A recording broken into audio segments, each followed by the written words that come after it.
자, 이제 보실 내용이 468페이지 가시면 양도담보까지 물적납세무하고 밑에 통정허위 두 가지를 좀 보시면 되는데요.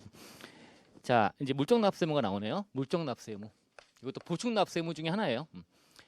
제목은 양도담보권자의 물적납세무라고 부르고요.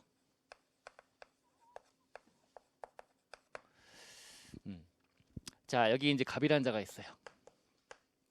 여기 A라는 자가 있고요. 자, A가 얘한테 돈을 차입하는 거야, 이제. 차입. 돈을 빌리는 거예요. 그러면 이제 당연히 바보가 아니면 갑은 이제 뭔가 안전장치를 만들겠죠? 그래서 이제 이 A라는 자의 뭐 예를 들면 건물이 있어요. 건물이 있으면 이거를 담보로 제공하려고 할 거야. 담보로 달라. 그래서 유사시에 내가 먼저 가져가겠다. 자, 근데 이제 담보 제공보다 더 확실한 게 있다는 거죠. 양도담보란 게 있는 거예요. 담보는 담보인데 양도 형식이 담보예요. 그래서 얘가 요거를 갑에게 양도한 것처럼 소유권을 갑에게 넘겨버리는 거예요.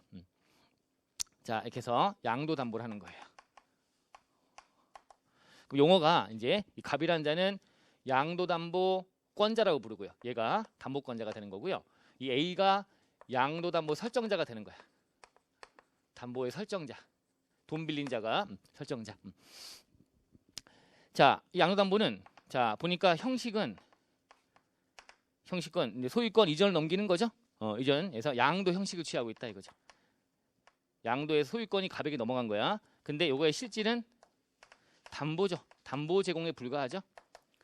여기다가 이제 A가 빌린 돈 10억이면 10억 이 돈을 갚으면 갑에게 그러면 다시 소유권이 A에 넘어옵니다.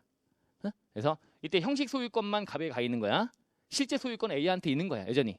실제 소유권은 A인데 형식은 양도 형식을 빌려 담보 제공한 거니까 갑에게 넘어가 있다. 그래서 형식 소유권만 갑에게 가 있는 거야. 자, 이런 상태야. 자, 그래서 여기다 써놓을까요? 형식 소유권은 갑에게 넘어간 상태에 지금 양도 형식이 담보 제공했으니까. 자, 그래서 이제 했는데 자 A란 자가 이제 세금을 못 낸 상황이 된 거야. 그래서 A가 이 담보 설정자가 A가 이제 체납이 된 거지. A의 체납이 발생한 거예요. A가 세금 못 낸 거야. 체납 발생하면 그다음 뭐래요? 납부 안 냈네, 세금 안 냈네. 그러면 재산을 찾아가지고 압류 걸고 등등 해야 되겠죠. A한테 이제 그냥 A만 딱 놓고 보세요. A가 세금 못 낸 거야. 납부 고지. 안 냈네. 그러면 체납. 그럼 독촉장 한번 띄운 다음에 압류 걸고 등등 하려고 했더니 재산이 아무것도 없어. A의 재산이 없는 거야.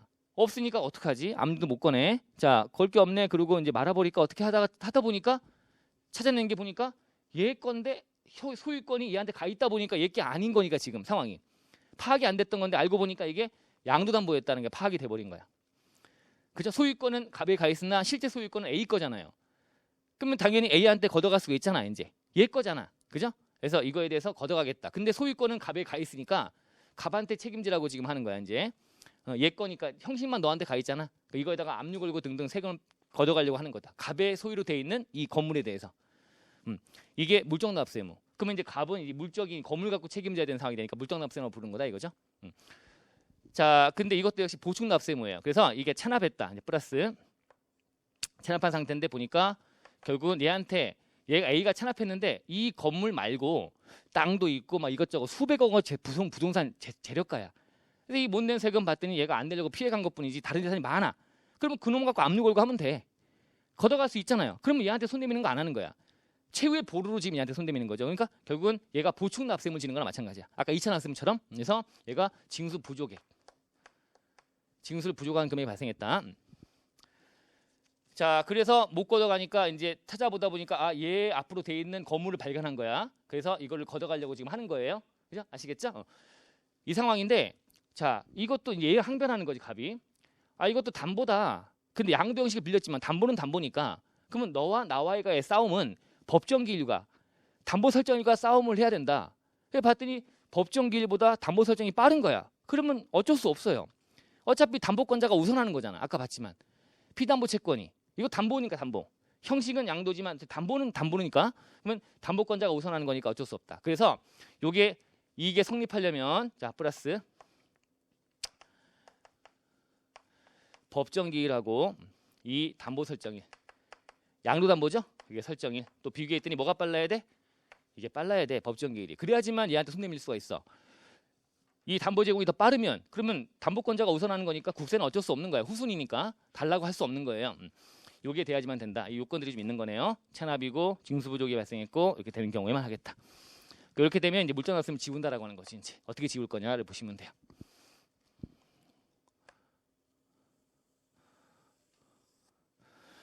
자, 당연히 이제 요 세금에 대해서 법정 기일이 담보 설정보다 빠른 거죠, 이제.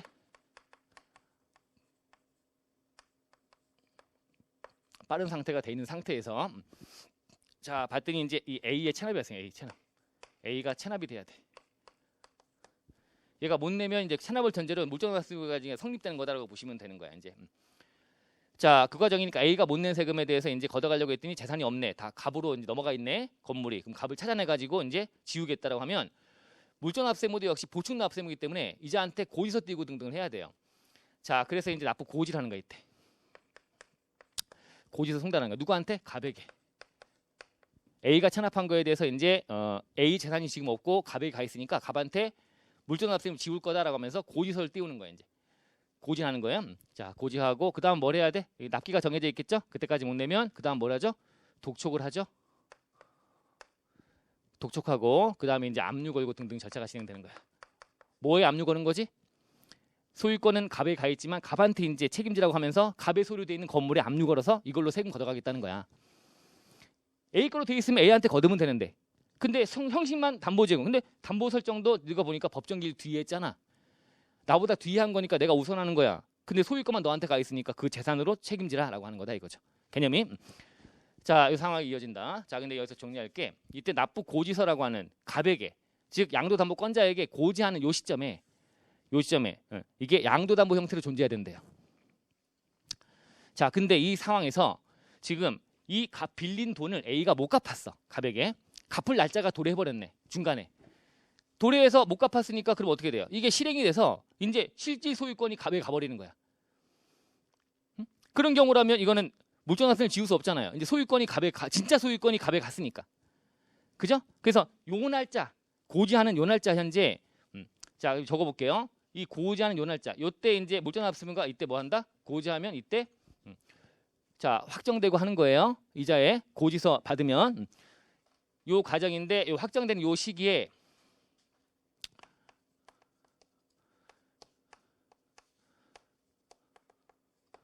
변제기일 도래한 거야. 그래서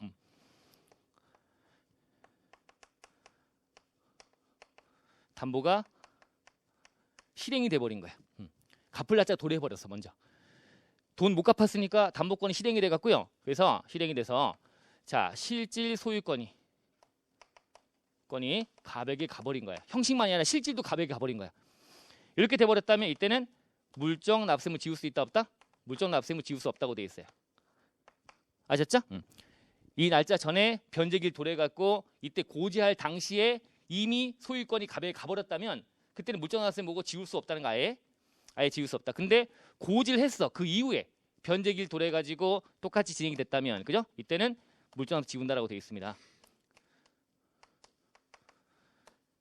고지한 뒤에 소유권이 진짜 갑에게 갔다. 상관없어. 이 고지할 당시에만 물적 납세물 지운 그 양도담보 형태로 존재하면 돼. 양도담보 형태로. 이 상태로 존재하면 된다 이거죠. 언제? 이 갑에게 납부 고지할 당시에. 이 고지 송달될 당시에 존재하면 된다. 그럼 이후에 변제 못 해가지고 소유권이 갑에게 가도 상관없이 물적 납세물 지울 수가 있는 거야. 아셨죠? 이 날짜 고지한 날짜 이 기준으로 판단한다. 따라오셨나요? 그래서 이 고지하기 전에 소유권이 갑에게 가버렸다면 이때는 지울 수 없다. 이유는 상관없이 지울 수 있다. 자, 여기 하나 있고요. 자, 그 다음에 이제 이렇게 지웠는데 이 사이에 변제기일 도래해갖고 소유권이 갑에게 갔거든. 가가지고 얘가 이제 뭘 해버렸냐면 갑이 이제 을이든 누구든 해서 이거를 매각을 해버렸네. 매각을 해버렸어. 그럼 압류를 지금 하려고 하는데 압류 걸어서 이제 이걸 뺏어가려고 지금 하는데 그 사이에 매각을 해버렸네. 그러면 매각을 했으면 선의의 제3자, 당사자 상대방은 돈 주고 산 거잖아요. 이제 갑에게서 을이 이제 산 거야. 이 건물을. 그러면 매각을 해버렸다면 이때는 어떻게 되냐? 팔아버렸다면 유효하게 성립 확정된 물적 납세의무 소멸된다고 돼 있어요. 물적 납세의무가 소멸돼 버리는 거야. 물적으로만 책임지는 거니까 이게 소멸된다라고 하는 거야. 이렇게 소멸된다. 급박하죠 이제. 팔아버리면 안 되니까 그 사이에. 이 사이에 변제기를 도래해가지고 실행이 돼갖고 소유권이 갑에 갔고 그 상태 그래도 지울 수는 있어. 이 고지한 당시에만 존재하면 되는 거니까 지울 수는 있으나 그 사이에 팔아버렸단 만약에 그러면 유효하게 성립 확정됐더라도 이게 소멸돼 버린다고 하고 있단 말이에요. 급박하지. 그죠? 압류를 빨리 걸어야 되겠지. 그럼 압류의 선행 절차가 독촉이라는 절차가 반드시 돼야 된다고 국진법에 되어 있으나 국진법 안의 내용에 보시면 이 독촉이라는 절차를 생략해 버리는 겁니다. 급하니까. 독촉 없이 바로 고지한 상태에서 바로 압류 들어갈 수가 있는 거야. 그 사이에 벌어질 일들이 두려우니까. 아셨죠? 된다. 요것도 아셔야 되는 거고 그래서 독촉을 생략한다는 것도 아시면 좋아요. 독촉이란 절차 없이 바로 압류로 들어갈 수가 있다. 압류 걸어가지고 바로 재산을 뺏어가겠다라고 하는 거지. 세금 내라고 하겠다. 이렇게 보시면 돼요. 이해하셨나요? 상황 줄거리를 이해하시면 돼요. 그럼 만약에 반대로 이 양도담보 했는데 얘가 돈이 생겼는데 어쨌든 이게 차입한 금액을 갚았어. 갚아갖고 소유권이 이제 어떻게 된 거야? 다시 A에게 넘어왔어. 그 물정납세 지울 수 있어 없어? 안 지워도 되죠. 그냥 걷어가면 되잖아. 얘 거잖아. 상관없는 거 물정납세물고 뭐고 필요 없는 거지 이제. 그죠? 그냥 본래 납세물 지우는 물정납세물가 아니라 얘 거에다가 원래 하려고 했던 체납 발생했으면 압류 걸려고 하는 거 그냥 그대로 진행하면 되는 거야. 만약에 그렇게 물어보면 자 이렇게 하시면 돼요. 자 교재 가보시면 양도담보권자의 물정납세의무 요건 체납을 했다 1번 저 A의 체납. 그 다음에 양도담보가 법정기일 후에 설정해야 된다 말씀드렸고 보충성 그죠? 징수 부족이 발생하면 한다. 그리고 4번이 납부 고지서를 송달한 시점에 양도담보 재산이 존재해야 된다. 이해되시죠? 요 시점에 재산이 존재해야 되는데 봤더니 그 전에 도래해갖고 소유권이 갑에 가버렸네. 그럼 못 한다고요. 이 시점에 이 상태로 존재해야 되는 거야. 자 됐고 그러면 그 이후라면 당연히 지울 수 있다고 해석하면 되는 거고요. 자 그리고 한도는 담보 재산가액으로만 책임지는 거다라고 하는 거고요. 당연히 절차는 이렇게 압류 걸고 등등 절차가 고지하고 독촉하고 하는 과정이 진행되면 된다. 그런데 2번에 가보니까 독촉 없이 바로 압류할 수 있다고 들어가 있잖아. 급하니까 독촉 없이 바로 압류하겠다 이렇게 들어가 있는 거고요. 법적 효력 1번 가보시면 고지서를 받기 전에 담보권이 실행해서 소유권 취득하고 담보권자의 대금 채무가 상계해버렸다면 담보권은 이미 소멸된 것이므로 지울 수 없다. 이거 얘기하는 거 1번이. 이미 도래해서 이제 가져가 버렸다면 그러면 어쩔 수 없다. 이때는 안 된다. 2번 압류하기 전에 재산을 팔아버렸다면 만약에 3자에게 그때도 유효하게 성립된 물정납부 소멸된다. 소멸된다. 팔아버렸다. 매각해버렸다면 급박하니까 독촉 없이 바로 압류한다. 아셨죠? 이렇게 보시면 돼요. 자 3번 가보시면 2차 납세무자도 납세자 해당하므로 그 소유자에 대한 담보권자 물정납세를 진다. 자 누구든 간에 당연히 2차 납세무자에 해당하더라도 당연히 지운다. 뭐 확장해서 그렇게 해석한다라고 보시면 되고요. 참고하시면 되고요. 자 마지막 6번 가볼게요. 이제 통정 허위 담보권 설정 취소 청구. 자 이거 뭐냐?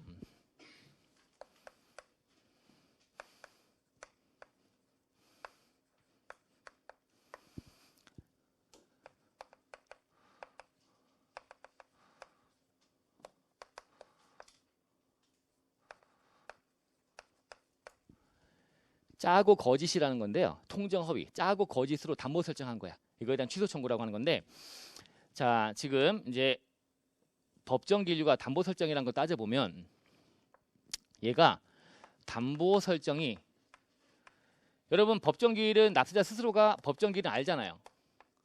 내가 신고하거나 아니면 납부고지서가 발송된다는 건 알잖아. 이제 날라올 거다. 세금 얼마다 대충 예상할 수 있고. 자 그럼 법정기일 도래한다. 그럼 알면 법정기일 도래해가지고 이제 세금 내라고 날라올 거고 이 세금 난 내기 싫고 이 상태가 된다라고 한다면 다 재산 빼돌리고 등등 하는 과정 진행되면서 친구한테 야 담보 설정하자. 너 나한테 돈 빌려준 걸 하고 담보 설정하는 거 먼저 해버리자. 얘보다 빠른 날짜가 되면 이게 빠른 날짜가 되면 국세는 깨갱. 담보권자가 우선하는 거니까 네가 우선 변제권 가져서 가져간 다음에 또 뒤로 나한테 10%만 떼고 나머지 90% 주는 거야. 짜고 거짓으로 담보 설정할 수 있다는 거야. 담보 설정을 막 하는 거죠. 이제 짜고 거짓으로. 그래서 자 요게 되려면 일단 첫 번째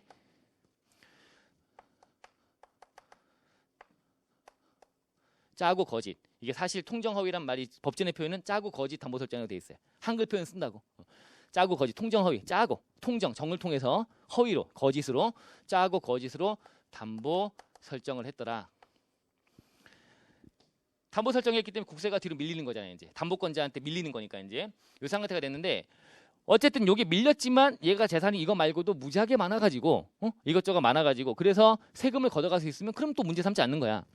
결과적으로는 봤더니 거기서 나중에 징수하려고 했더니 징수 부족이 발생한 거야.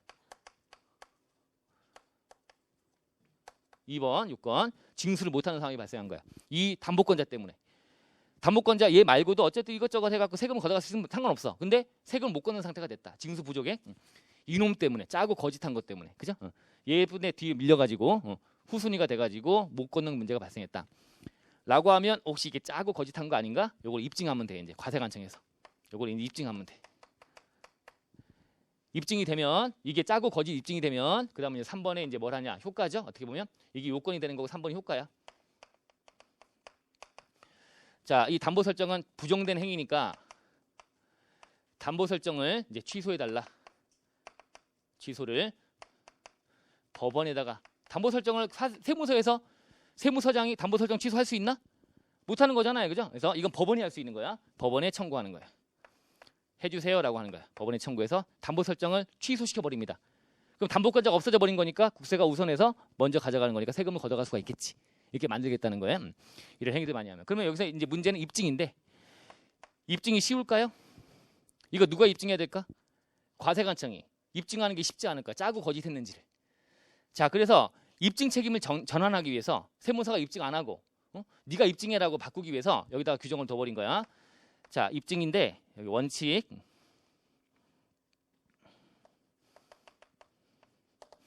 이거는 과세관청이 입증하는 게 맞아요. 원래는 과세권자가 이걸 입증을 해야 되는 거야. 그죠? 근데 예외 요 법정기일 전 법정기일 도래하기 법정기일 전 1년 이내 자 봤더니 얘 특수관계인 짜고 치만한 특수관계인이잖아.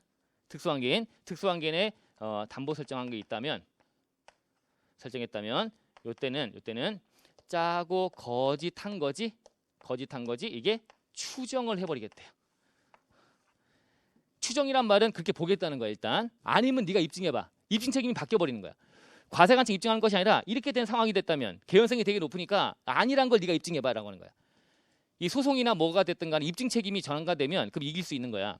입증을 누가 해야 되냐가 입증이 되게 어렵기 때문에 소명하기가 어려우니까 이렇게 하면 추정해버리겠다. 그럼 다 걸리겠죠. 이제 법정기일 전 1년 이내에 특수관계인하고 담보 설정한 게 있다면 그럼 일단 짜고 거짓한 걸로 봐서 할 테니까 그죠? 장난치지 마라고 하는 거예요.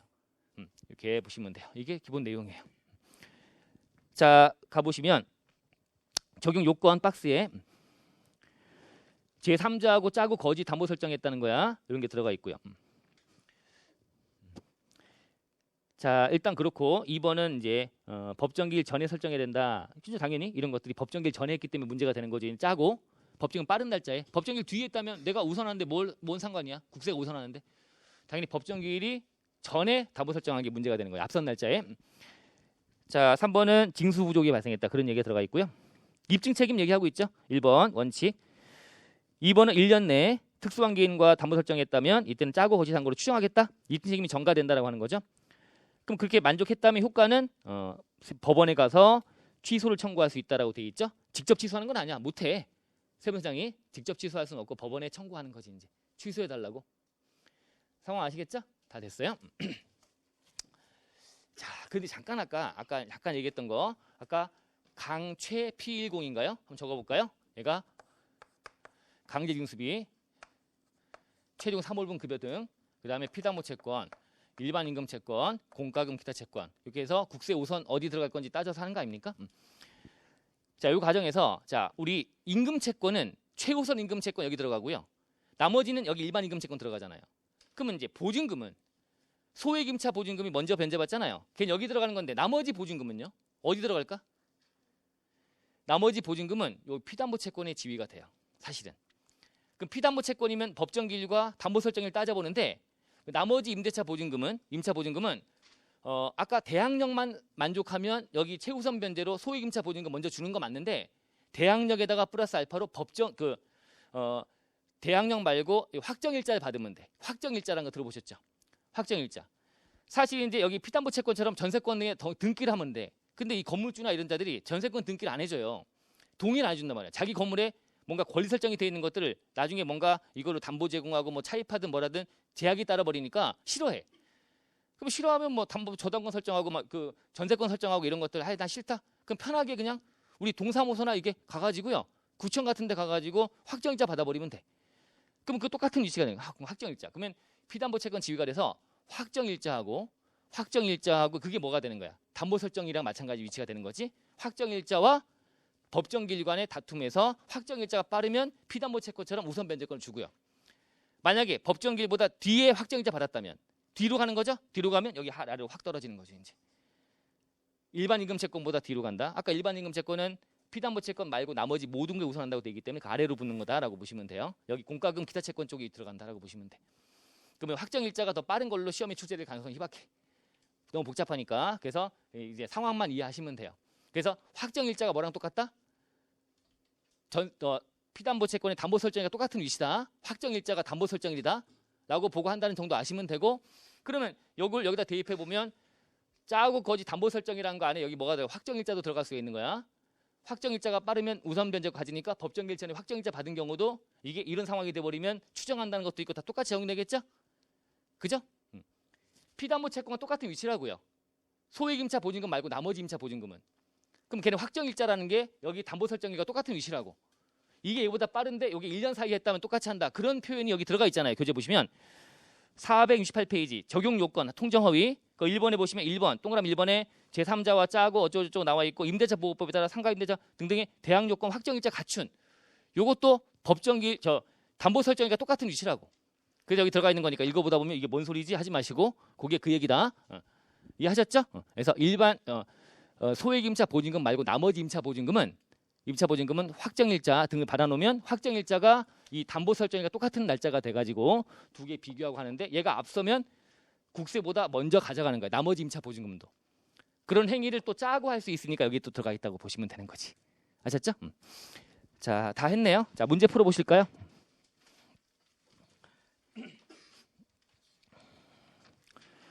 자, 472페이지. 법정기일이란 일반인이 15번, 14번까지 봤으니까.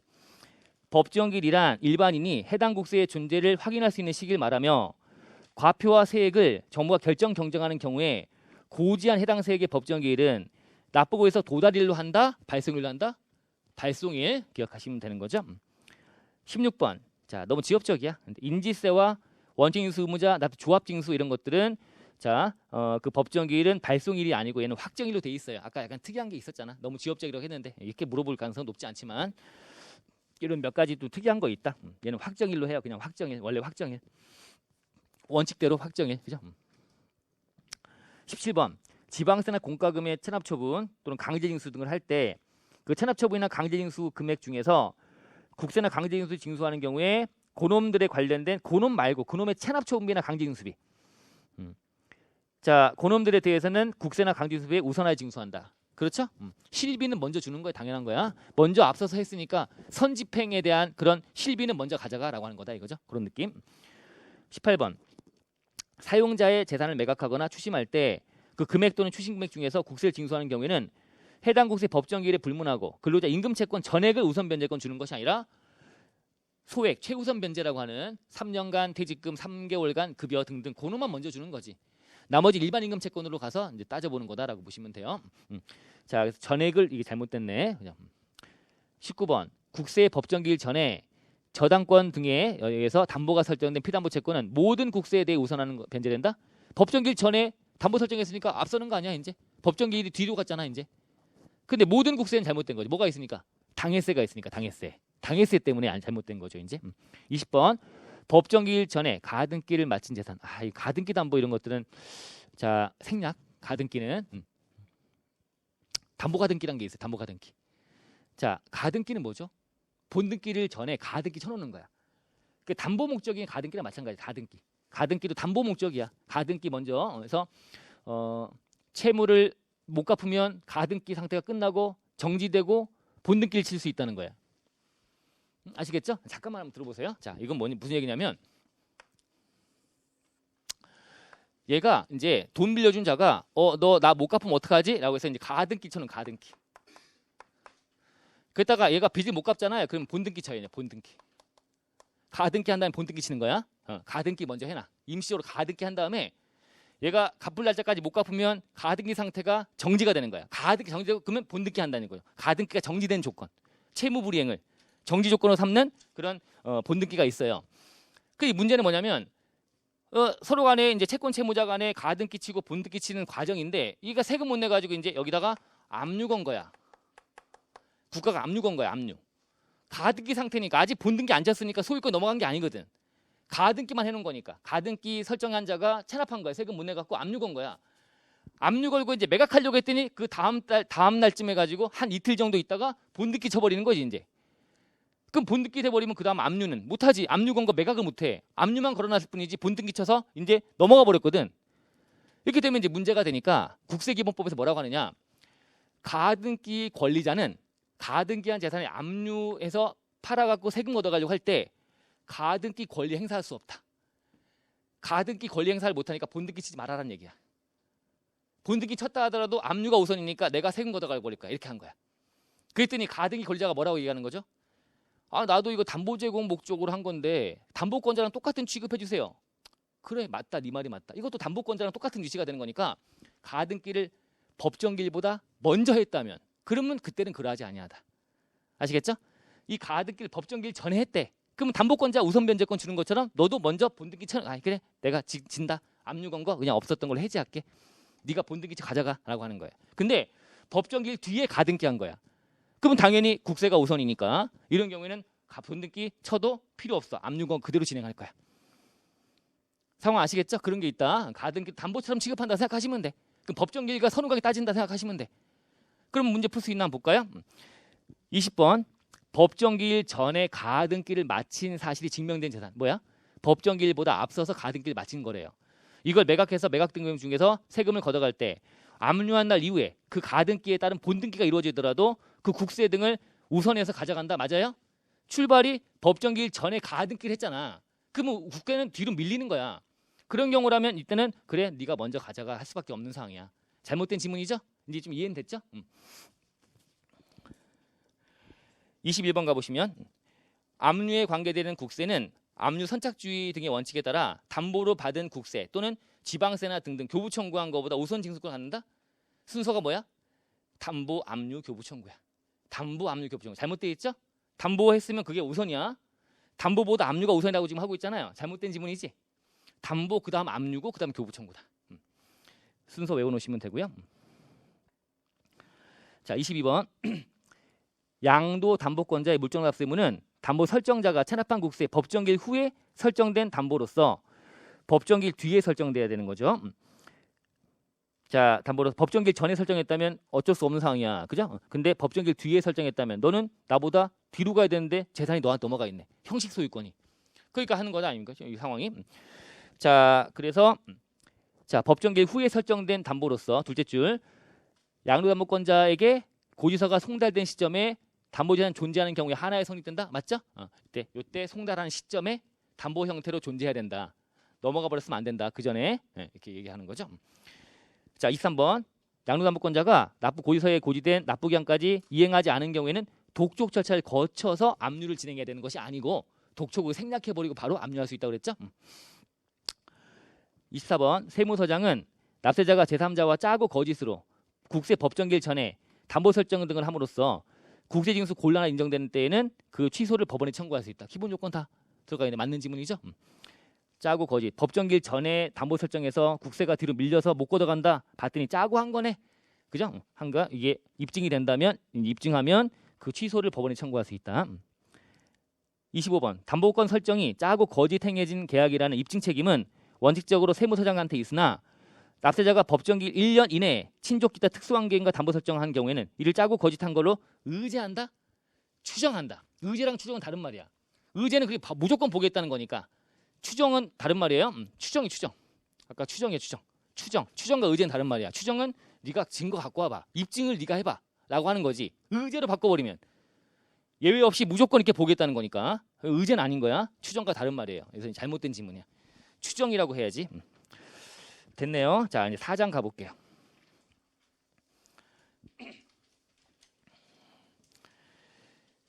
자, 이제 4장 가시면 이제 불복제도와 납작 권리에서 나오는데, 자, 먼저 조세 불복제도입니다. 불복은 여태까지 하면서 불복 뭐 하면서 막 나오고 했잖아요, 그죠? 그래서 자, 이제 불복은 아까도 얘기했지만, 자, 그 그림에 보시면, 자, 이 왼쪽에 불복 청구인 억울해요. 억울한 건 뭐? 위법부당한 처분을 받았거나 필요한 처분을 못 받았다면, 내가 억울하면, 자, 그러면 불복에 들어갈 수가 있습니다. 그러면 이제 억울하면 일단 행정청에서, 과세관청 행정청이니까 억울한 행위가 발생했다면 행정소송 오른쪽 끝에 소송 가는 게 맞지만 바로 소송으로 갈 수가 없다. 즉 행정심판 전치주의. 행정심판 전치주의. 먼저 불복 절차를 국기법에 따른 걸 거친 다음에 가라. 행정소송법에서는 심판 전치주의가 삭제가 됐지만, 그냥 바로 소송 갈 수 있지만 국세 관련된 것들은 소송을 바로 가려면 못 간다. 그래서 이걸 거치고 가야 된다는 거야. 그 거치는 게 그림에 그려져 있는 거지. 자, 그래서 원칙적으로 1신급 제도예요. 한 번은 거치고 가라. 그게 소송 바로 왼쪽에 붙어 있는 세 가지. 심사청구, 심판청구, 감사원 심사청구. 이 세 가지 중에 하나를 하고 가야 돼. 소송 갈 때 바로 못 가. 어떤 과세관청의 처분에 대해서는 이런 불복 제도를 거쳐야지만 소송 갈 수 있다. 아셨죠? 자, 그런데 자, 얘가 좀 더 세심하게 좀 볼 필요가 있다고 한다면 그 전에 선택적으로 2신급 제도 한 번 더 두들 수 있어요. 그 전에 먼저 뭐 왼쪽에 그림 큰 거 이의신청 한 다음에 어쨌든 심사, 심판, 감사원 심사청구 세 개 중에 하나는 해야 돼. 그러다 보니까 이제 이의신청했다면 그 다음에 이제 또 다시 심사, 심판청구를 해야 되는 거죠. 선택하는 거야. 두 번 다퉈보는 거지 이제. 나는 싫다 그럼 바로 이제 그 심사청구 또는 심판청구 등을 하면 되는 것이고, 상황 아시겠죠? 그림을 좀 이해해 보는 거야. 자, 그리고 여기서의 화살표는 선이 연결되지 않은 데는 건너갈 수가 없습니다. 자, 그럼 국기법에 나와 있는 불복 청구는 이의신청과 심사청구, 심판청구까지야. 밑에 감사원 쪽은 감사원법에 나오는 얘기지. 그리고 행정소송은 행정소송법에 나오는 얘기야. 아시겠죠? 자, 그래서 일단 처음에 불복 청구인은 둘 중에 하나 양갈래 갈라지는 거네.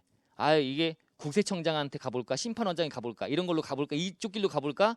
아예 어차피 한통속 아닌가? 에이, 싫어. 외부에 감사원 쪽에 가봐야지. 감사원 심사청구를 했어. 그러면 갈 길이 달라져 버린 거야. 우리 국기법 쪽으로 못 들어오는 겁니다. 연결이 안 돼 있잖아. 감사원 심사청구 딱 그래서 그쪽으로 가서 소송 바로 가는 거죠. 이쪽은 감사원법에 관련 얘기로 가버리는 거야. 아시겠죠? 갈 길이 다르다. 갈 길이 다르다. 그럼 이제 우리 국기법 쪽에 불복으로 들어오면 일단 바로 심사청구 또는 심판청구 하든가 아니면 이의신청을 먼저 거친 다음에 한 번 더 하고 가든가 두 번 하든가 한 번 하든가. 어쨌든 심사청구, 심판청구는 거쳐야지만 소송 갈 수 있다고 생각하시면 돼. 그러면 이의신청은 선택이야, 선택. 자, 다 보니까 날짜가 며칠이죠? 90일, 90일, 90일, 90일. 다 90일로 돼 있죠? 화살 표시. 그래서 억울하면 아까 우리 어제 아까인가요? 안날부터 90일 내에 불복한다고 했죠? 안날부터 90일. 아까 경정 청구에 대한 징역 경정의 불복도 불복 청구도 징역 경정에 대한 경정 청구도 불복과 똑같이 90일 맞춘다. 아까 5년 내 하나한다 이런 얘기도 했고. 자, 90일 다 90일. 여기 날짜가 90일이네. 그런데 자, 아래쪽에 감사원 쪽하고 가는 90일, 행정소송 가는 그 사이에 90일들 있죠? 얘들은 그냥 다 90일이야. 그런데 국기법에 나와 있는 그 이의신청 가는 90일과 심사청구, 심판청구 90일 있죠? 요런 것들은 날짜가 90일이 아닐 수 있어. 왜 그러냐면 우리 어제 봤던 천재지변등 기한 연장 사유 있죠? 그런 사유가 만약에 이 사이에 발생했다는 거야. 그러면 그 기간은 그런 사유가 발생했으면 사유가 소멸된 날부터 14일 내에 할 수 있어요. 이걸. 그러니까 90일이 아닌 경우도 발생할 수가 있는 거야. 그래서 거기 아래 감사원 쪽에 가는 그 90일과 행정소송 가는 90일은 다 오른쪽에 별표가 붙어 있잖아요. 아래쪽에 뭐라고 돼 있어? 불변기간임. 변할 수 없는 기간임. 근데 그 위에 이의신청과 심사청구, 심판청구의 90일들은 변할 수가 있어요. 왜? 천재지변등 기한형 사유가 있다면 그 사유가 끝나면 14일 내에 할 수 있으니까 90일보다 길어질 수 있단 말이죠. 변할 수 있는 기간이다. 불변기간이라는 말도 언급될 수 있어 시험에. 따라오셨죠? 불변기간 뭔지. 자, 그게 불변기간 얘기구나. 자, 일단 기본 틀은 이렇게 돼 있습니다. 아셨죠? 그래서 행정소송 바로 갈 수 있어 없어? 못 가. 우리는 이쪽 절차를 거친 다음에 요거 아니면 선택적으로 감사원. 왜 감사원법과 국기법 관계는 선택적 지위에 있었잖아 어제. 그죠? 그리고 행정심판법, 행정소송법과의 관계는 국기기법이 우선하는 거죠. 왜? 행정소송법은 전치주의가 없어졌는데 국기법은 있으니까 다르다. 요 절차를 거쳐야지만 갈 수 있다. 이런 얘기도 했었고요. 기억하시면 되고. 자, 그럼 아래쪽 가보시면 불복 청구가 나오네 이제. 자, 이제 들어간다. 이제. 자, 그럼 먼저 첫 번째가 불복의 대상입니다. 내가 억울해요. 그럼 불복을 한다라고 할 때 대상은 첫 번째 원칙. 내가 위법 부당한 처분을 받았거나 아니면 내가 해달라고 하는 거를 안 해주는 거야. 그 권익을 침해당한 자가 불복할 수가 있어요. 출발. 근데 내가 권익을 침해당한 사항만 있으면 그 내용이 어떤 것들만 불복할 수 있다라고 열거한 제도가 아니야. 억울하면 뭐가 억울한데 뭐 다 다양하게 억울할 수가 있지 않습니까? 그러니까 이게 개괄주의야. 개괄주의. 열거주의가 아니야. 포괄주의라는 거야. 포괄주의. 자, 개괄주의란 표현도 이해하세요. 개괄주의란 표현도 언급이 되어 있는 경우가 있어요. 열거주의 아니라는 개괄주의다. 어쨌든 권익을 침해당하기만 했으면 그럼 그런 게 있으면 불복할 수 있다고 생각하시면 되고요. 이제 불복 대상, 불복할 수 있는데 예외. 불복 못 한대요. 하지 말래요. 자, 첫 번째 통고처분이 있어. 통고처분. 조세범 처벌절차법이라고 이제 들어보시면 통고처분이 있어요. 얼마에 벌금이 때린다. 벌금 내는 거야. 날라왔어요. 근데 벌금이 내가 억울해. 불복할 수 있냐? 불복 못해. 그럼 불복하는 것이 아니라 날라온 거에 대해서 여러분 범칙금 내라고 날라왔어. 교통위반 범칙금. 그럼 억울하면 그럼 안 내면 돼. 안 내면 나중에 이제 그 공무원이 이제 검사한테 이걸 읽을 거야. 그럼 검사가 공소 제기를 해요. 그럼 나보고 오래. 그 재판장은 형사재판이야. 형사재판이야. 우리 행정소송이야. 행정법원이 아니고 형사법에 관련된 법원에 가는 거예요. 그러니까 우리랑 갈 길이 다르다는 얘기야. 이 통고처분에 대해서는 우리 불복제도를 취하는 것이 아니라 그쪽 형사소송으로 가는 거다. 형사. 몇 년 이하의 징역 얼마의 벌금에 처한다라고 하는 그 벌금을 안 냈을 때 이제 통고처분에 대해서 안 내고 싶으면 그러면 그쪽 가서 다투는 거야. 우리 쪽 길과 다르다는 거야. 마찬가지인 게 그 디귿에 나와 있는 부가처 그 과태료예요. 과태료. 우리 어제 과태료 좀 봤잖아요. 개정된 거 막 그래서 2배, 5배까지 뭐 어쩌고 저쩌고 뇌물 받았으면 금품수 뭐 이런 나오고 막 그랬잖아요. 그런 것들이 관련된 거예요. 이 과태료 부가처분이 억울하면 얘도 불복을 하는 것이 아니라 우리 쪽 길로 가는 것이 아니라 얘도 뭐 질서행위 위반 규제법이라는 법이 있어. 그게 이의 제기하면 그쪽 관련된 규정으로 처리하는 거야. 즉 우리 쪽 길이 아니라는 거야. 기업과 디귿은 통고처분하고 과태료 부가처분은 불복할 수가 없다. 우리 쪽에 불복 제도를 취할 수가 없고 다른 제도를 통해서 하는 거야. 다른 제도 갈 길이 다르다. 마찬가지인 게 거기 니은이죠. 감사원법에 따라 심사청구를 했대요. 감사원법에 따라. 그럼 처음부터 출발선이 다른 거잖아. 위에 그림에서. 감사원 쪽으로 가버렸잖아. 그럼 그 다음은 소송 가는 거지. 국기법 쪽으로 넘어올 수가 없잖아. 화살표 연결이 안 돼 있죠. 아시겠죠? 이렇게 있는 거다. 자, 그렇죠? 그 다음에 리을 나오는데 리을은 잠깐 비우고. 자, 요거를 설명을 드리고 할까요? 자, 다시 위로 잠깐 가보시면 그림. 자, 내가 억울해. 억울해서 이의 신청은 선택이니까 안 하고 이제 심사 청구하고 가겠대. 근데 나는 억울하니까 심사 청구랑 심판 청구를 둘 다 하겠대. 돼, 안 돼? 하나만 할 수 있는 거예요. 이 중에 선택해서 하나만 가는 거야. 나는 심사 청구도 해보고 심판 청구 2개 해보겠다. 안 되는 거야. 원칙적 1신급 안에서 하나만 할 수 있는 거야. 아셨죠? 하나. 중복 청구 안 되는 거예요. 중복하면 안 되는 거야. 자, 다만 이의 신청을 했다. 거치고 나서 그 다음은 심사 또는 심판 청구를 하는 거지. 이제 둘 중에 하나 하고 가면 되는 거죠. 둘 다 할 수는 없고. 자, 선택해서 2번 하고 싶다면 이의 신청을 하면 되는 거죠. 그거 한 번 하고 그 다음은 심사 또는 심판 청구하면 된다. 아시겠죠? 상황. 자, 그런데 이제 요게 재주사 결정이라는 게 나와요. 요거는 먼저 얘기를 한번 해버릴게요. 재주사 결정.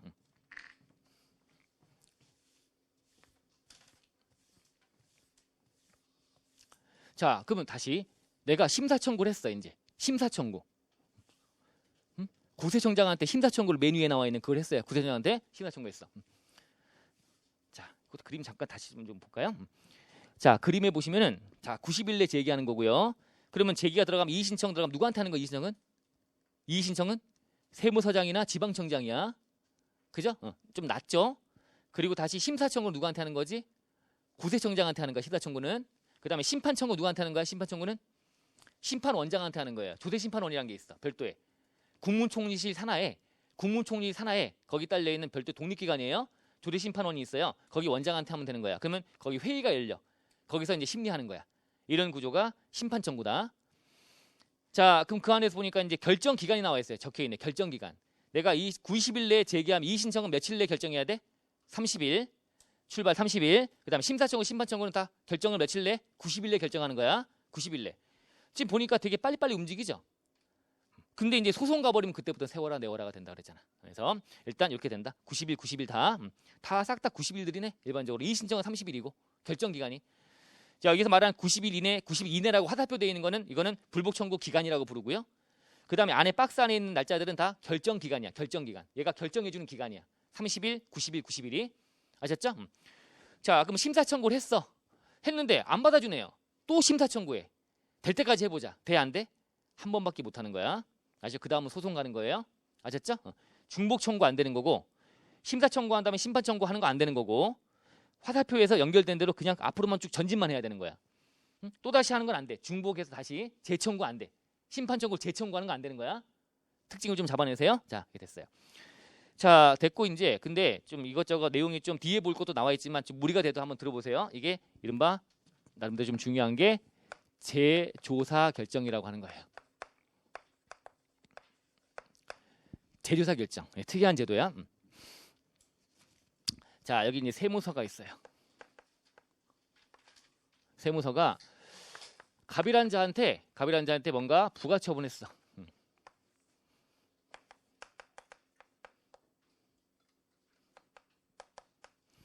자, 근데 갑 입장에서는 이게 나 이거 위법 부당한 것 같아. 위법하고 부당한 것 같아.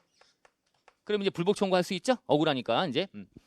자, 그러면 이제 갑이란 자는 이제 불복 청구할 때 뭘 해볼까라고 했더니 뭐 심사 청구해볼까, 심판 청구해볼까라고 하다가 이제 얘가 예를 들면 심판 청구한 거야. 심판 청구. 어디다가 하면 돼요? 조세 심판원에다 하면 되는 거야. 심판원에다가 심판원장한테 하면 원장이 회의체 만들어 갖고 회의하게 할 거야. 이렇게 심판 청구했어요. 이거 심판 청구. 하나의 사례를 만들어 볼게요. 심판 청구를 했어. 억울해야 된 심판 청구 들어갔어. 자, 그럼 조세심판원에 이제 들어가면 심판 청구하면 이제 요건 며칠 내 하는 거지 이제 90일 내 하는 거지 이제. 그러면 불복은 90일 내 들어가는 것이고 그럼 얘가 또 90일 내 결정하는 건가? 이런 식으로 결정이 되겠지 이제. 자, 이 과정에서 이제 얘 세무서를 뭐라고 부르냐면 처분청. 나한테 처분한 처분청이 되는 거야. 처분청. 그리고 심판원은 그냥 결정해준 재결청이 돼요. 재결청. 처분청, 재결청. 재결청 결정해 주는 거지 이제. 자, 그러면 재결청에서 이제 결정이 떨어지는데 이때 심판원에서 하는 이제 결정하는 종류가 이제 뒤에도 나오지만 자, 얘 이제 딱 들어오면 이게 형식을 만족했나 먼저 봐요. 형식 요건을 날짜 90일 내 했냐. 얘가 또 이제 심사 청구하고 나한테 온 거 아닌가? 2번 하는 거 아닌가? 이렇게 여러 가지 따져본단 말이에요. 기간이 지났는가? 90일 지났나? 등을 따져보고 얘가 이제 자격이 있나? 여러 가지 따져본 다음에 이제 만족을 못했네. 그럼 각하라는 게 있어. 각하가 있어. 처음에 각하. 결정의 종류 중에 각하. 각하는 요건 심리에 걸려버린 거야. 내용도 안 본 거야. 각하. 그냥 각하 가. 너 가라는 거야. 각하. 자, 각하 사유들이 여러 가지가 있습니다. 지금 얘기한 것도 있고 뭐 대리인 자격이 없는 자가 대리한다든가 위법 부당한 처분이 아니라든가 불복이 뭐 억울한 처분이 아닌가 들여다보니까 억울할 게 없는데 지금 와서 억울하다고 하는 거야. 이런 거라든가 여러 가지 사유들이 있고 좀 이따 보시면 되고 각하 사유. 자, 각하 하는 게 있어요. 자, 근데 요건을 만족했네 이제. 내용 볼게 이제. 그래서 먼저 요건을 심리하는 게 이게 요건 심리라고 불러요. 요건 심리 먼저 요건 심리를 먼저 하는 거야. 요건 심리. 한 다음에 이게 적법하다. 요건 만족했으면 그다음 내용을 보는 거지. 이게 본안 심리라고 불러. 본안 심리. 요건 심리 한 다음에 그다음 본안 심리. 본안을 보는 거야. 내용을. 그랬더니 얘 주장이 이유가 있어. 이유가 있으면 받아주는 거야. 인용이라고 부르고요. 안 받아주는 거야. 이유 없다. 야, 너 헛소리 하고 있네. 이거는 기각을 해요. 기각이란 게 있어. 내용을 본 다음에 이유 없다면 기각하는 거예요. 이유 있으면 이제 뭐라는 거지? 인용. 드디어 인용되면 좋죠. 만족을 얻은 거야. 이제 인용. 자, 이렇게 결정의 종류가 이렇게 세 가지가 나뉘는데 이때 인용이라고 하는 게 또 나뉘어요. 인용이 이제 받아주는데 자, 전부 인용. 다 받아줄게. 네 주장이 1,000만 원만큼 세금 억울하다고? 그래, 빵. 1,000만 원이 빵이다. 이른바 전부 인용. 그럼 뭐 해야 돼? 이제 부가 취소가 돼야 되겠죠. 0이 돼 버렸으니까. 세금은 0이다. 원래 없었던 거다. 아예 없다. 자, 일부 인용도 있어요. 1,000만 원 억울해 왔는데 그중에 400만 원 정도는 네 말이 맞는 것 같다. 600으로 하라 그냥. 400은 줄여라. 그래서 감액 경쟁하는 거지 이제. 감액해서 경쟁하는 거지. 자, 이렇게 전부 받아주거나 아니면 일부 받아주거나. 근데 하나가 특이한 것이 이제 재조사 결정이라는 게 있어요. 이것도 인용 중에 하나야. 인용은 인용인데 네 말이 맞는 것 같은데 야, 금액은 내가 정해주지 못하겠다. 400인지 500인지 600인지를. 이거는 다시 한번 들여다보게 하자. 세무서에다가 보내자. 즉 처분청에 보내자는 거야. 이게 재조사. 다시 한번 보게 하자는 거야. 아시겠죠? 특이하죠? 이것도 있다. 자, 여기 있다. 전부 인용, 일부 인용, 제도 결정. 아셨죠? 자, 그럼 어쨌든 간에 인용됐다 하는 것도 이것도 어디 보내는 거야? 결과적으로 다 처분청에 보내겠지. 그럼 처분청이 후속적인 필요한 처분해야 되겠지. 그때 시간이 많이 지나버렸네. 그럼 이제 문제가 확정일부터 1년 내엔 제척기 안정된다. 이게 특례 제척기 안에 들어가 있는 거 아닙니까? 물론 지금 보니까 이 불복 안에서는 이게 제척기한 지날 이유가 별로 없잖아. 90일 막 움직이니까. 이런 게 아니라 소송 갔을 때 그러겠지. 어쨌든 그 결과가 나한테 받아준 거 똑같아. 결정은 판사들이 하는 것도. 그럼 받아주면 이제 그때 어디 보내는 거야? 처분청에 보내면 처분청이 필요한 처분해야 되는데 제척기간 지나버렸네. 문제가 되니까 판결 확정되면 1년 내 필요한 처분할 수 있다. 새로운 처분 안 된다. 제3자 안 된다. 다른 과세기간, 다른 세목 안 된다. 근데 되는 것들이 생겼고 연동된 그죠? 명의대여자, 뭐 실질 귀속자, 사업자 이런 거 들어와 있고 막 그렇죠. 자, 그럼 잠깐 복습해드린 거고 어쨌든 이렇게 해서 세 가지가 있는데 그럼 이게 떨어지면 이제 그럼 어디 보내는 거야 이제? 세무서로 보내는 거야. 세무서로 보내면 세무서에서 다시 한번 보는 거야 이제. 보는 거야. 자, 보는데 이게 원래 1,000만 원만큼 부가처분했거든. 와서 이게 인용이라며. 그러니까 다시 한번 들여다본 거야 세무서에. 갔더니 세무서에서 보더니 1,000만 원 맞다고 얘기하는 거야 다시 한번 봤더니. 그러면 그건 개기는 게 되는 거야. 그럼 안 되는 거예요. 인용은 줄어든 게 맞아. 과거의 처분을 반복하는 거는 이거는 불법적인 거 안 되는 거야. 분명히 개결청에서 인용이라고 받아주는 걸 했는데 금액적인 거를 모르겠으니까. 근데 볼 때 다 보진 말고 이런 게 또 있어. 좀 이따가 권리현장이라 마지막에 막 볼 거 그 안에 보면 자 세무조사권 남용 금지라고 하는 게 있는데 동일한 세목을 세무공무원이 동일한 세목, 동일한 과세연도 동일한 과세연대 동일한 세목은 2번 보지 말라고 돼 있어요. 재조사 금지라고 하는 거야. 한 번 볼 때 잘 보라는 거지. 2번 이상, 3번 이상 괴롭히지 말라는 얘기야. 근데 지금 다시 보래매 얘가. 한 번 본 건데 세무서에다가. 그러면 중복조사 금지라고 하는 거에 예외 조항이야 이게. 예외 조항인데 다 보라고 하는 거 아니에요. 일정 어떤 것만 보라고 돼 있어. 이게 애매하니까 요거 봐가지고 얘 주장이 맞는 것 같은데 이게 금액적인 못 찾겠으니까 요거의 범위 한해서만 네가 봐라. 그거 정해진 것만 보는 거야 이제. 아셨죠? 정해지면 다시 본다. 가서 다시 본다. 재조사. 자, 다시 재조사라고 돼 있어요. 그럼 적어놓죠? 뒤에도 나오니까 같이. 그래서 중복조사 금지라고 하는 원칙에 예외다. 그죠? 한 번 본 건 또 보지 말라고 돼 있는데 다시 보래매 지금 예외 조항으로 지금 들어가 있다라고 보시면 돼요. 따라오셨죠? 이런 것들이 막 뒤에 나오는 거야. 나오는 거 지금 같이 뭐 각하 기각인지 뭐 이런 것도 같이 보는 거고. 자, 이 결정이 떨어졌대요. 자, 그럼 이제 어떻게 진행이 되느냐?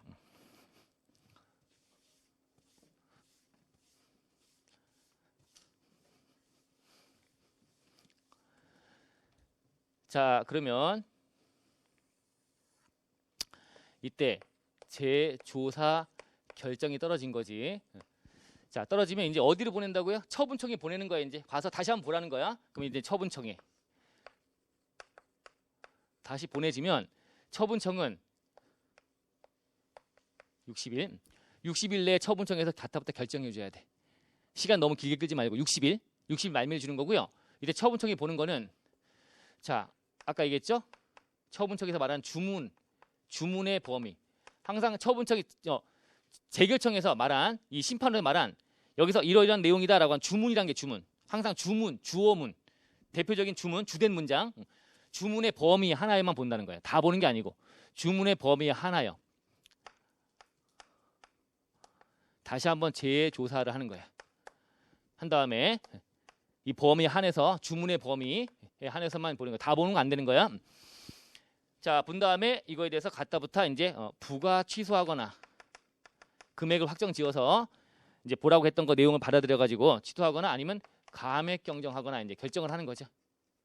등을 해가지고 이제 요거를 이제 청구인에게 갑이라는 청구인에게 이거를 에게 통지합니다. 통지를 해요. 처분청에서 보내는 거 다시 이 갑한테 보내주는 거야. 이제 너 이거야? 300만 원 줄어드는 거야? 500만 원 줄어드는 거야? 아니면 0이야? 라고 결정해갖고 이제 60일 내에 보내주면 되는 거야. 통지하라. 그럼 이 통지를 받은 이 갑은 또 뭘 할 수 있느냐 이제 통지 받았더니 이게 마음에 안 드는 거야. 이게 마음에 안 들면 자 이거에 대해서 행정 소송에 갈 수 있대요. 지금 얘는 뭘 했죠? 심판 청구했죠? 했으니까 그 다음 뭐라 하면 돼? 소송하면 되는 거지 이제? 한다 소송 이제 하는데 자 요거를 소송에 제기할 수 있다. 며칠 내? 요게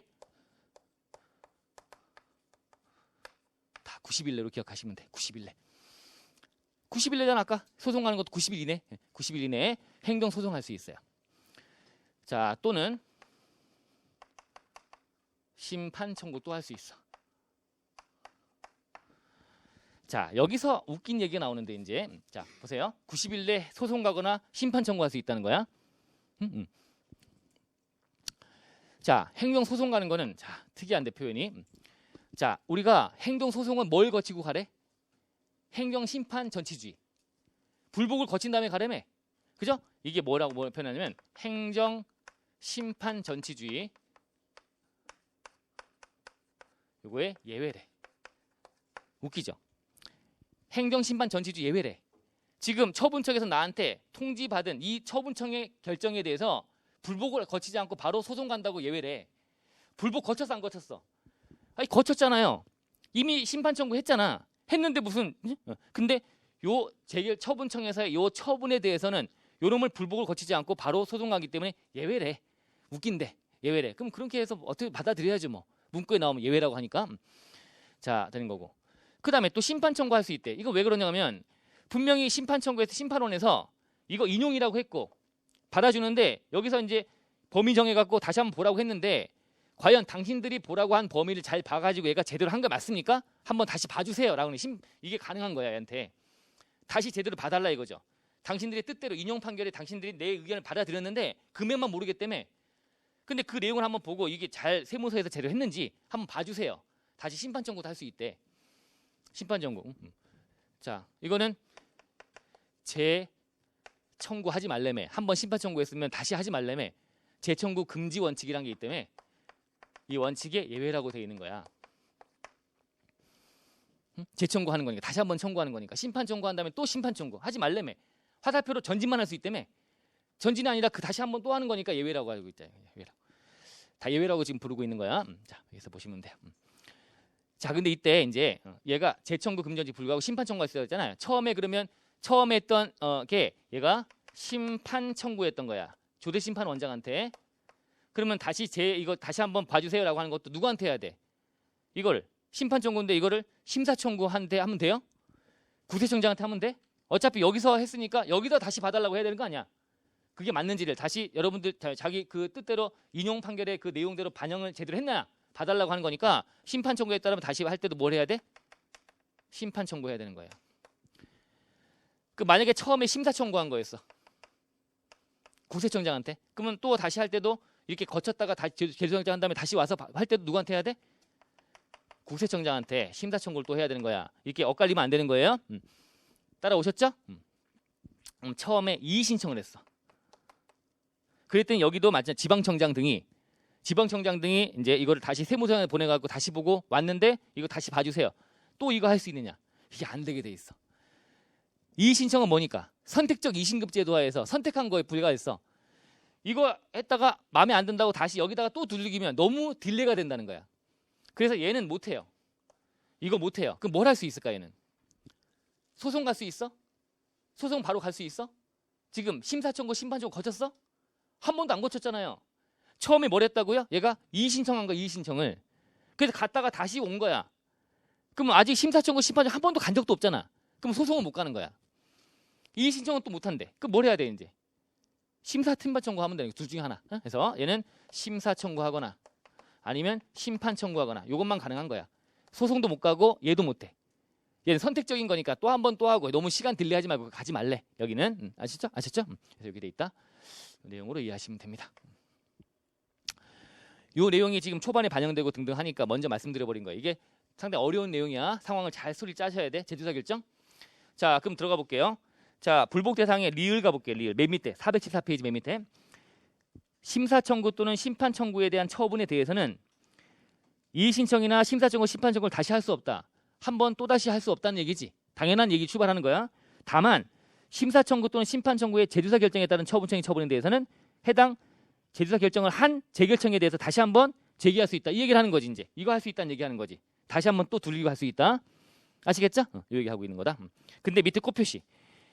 이의 신청에 대한 처분과 이의 신청 제주사 결정에 따른 어떤 처분에 대해서는 다시금 이의 신청할 수 없다. 맞죠? 지금 얘를 처음 했다면 얘는 또 못 한다는 거잖아. 그럼 이거밖에 안 된다며? 맨 마지막에 뭐라고 돼 있어? 심사 청구 또는 심판 청구 제기할 수밖에 없다고 돼 있잖아요. 상황 아셨죠? 이렇게 돼 있다. 오른쪽에 주의사항이 나오네. 자, 뭐 2번만 보시면 돼. 2번. 아, 2번하고 3번인가요? 2번, 3번. 자, 2번은 자, 지금 왼쪽에 다시 그림 가보시면 이의 신청은 누구한테 할 수 있는 거죠? 누구한테?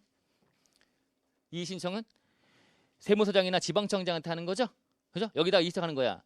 근데 이게 봤더니 나한테 처분한 것이 구세청장의 업무감사 결과에 따라서 나한테 처분한 거였어.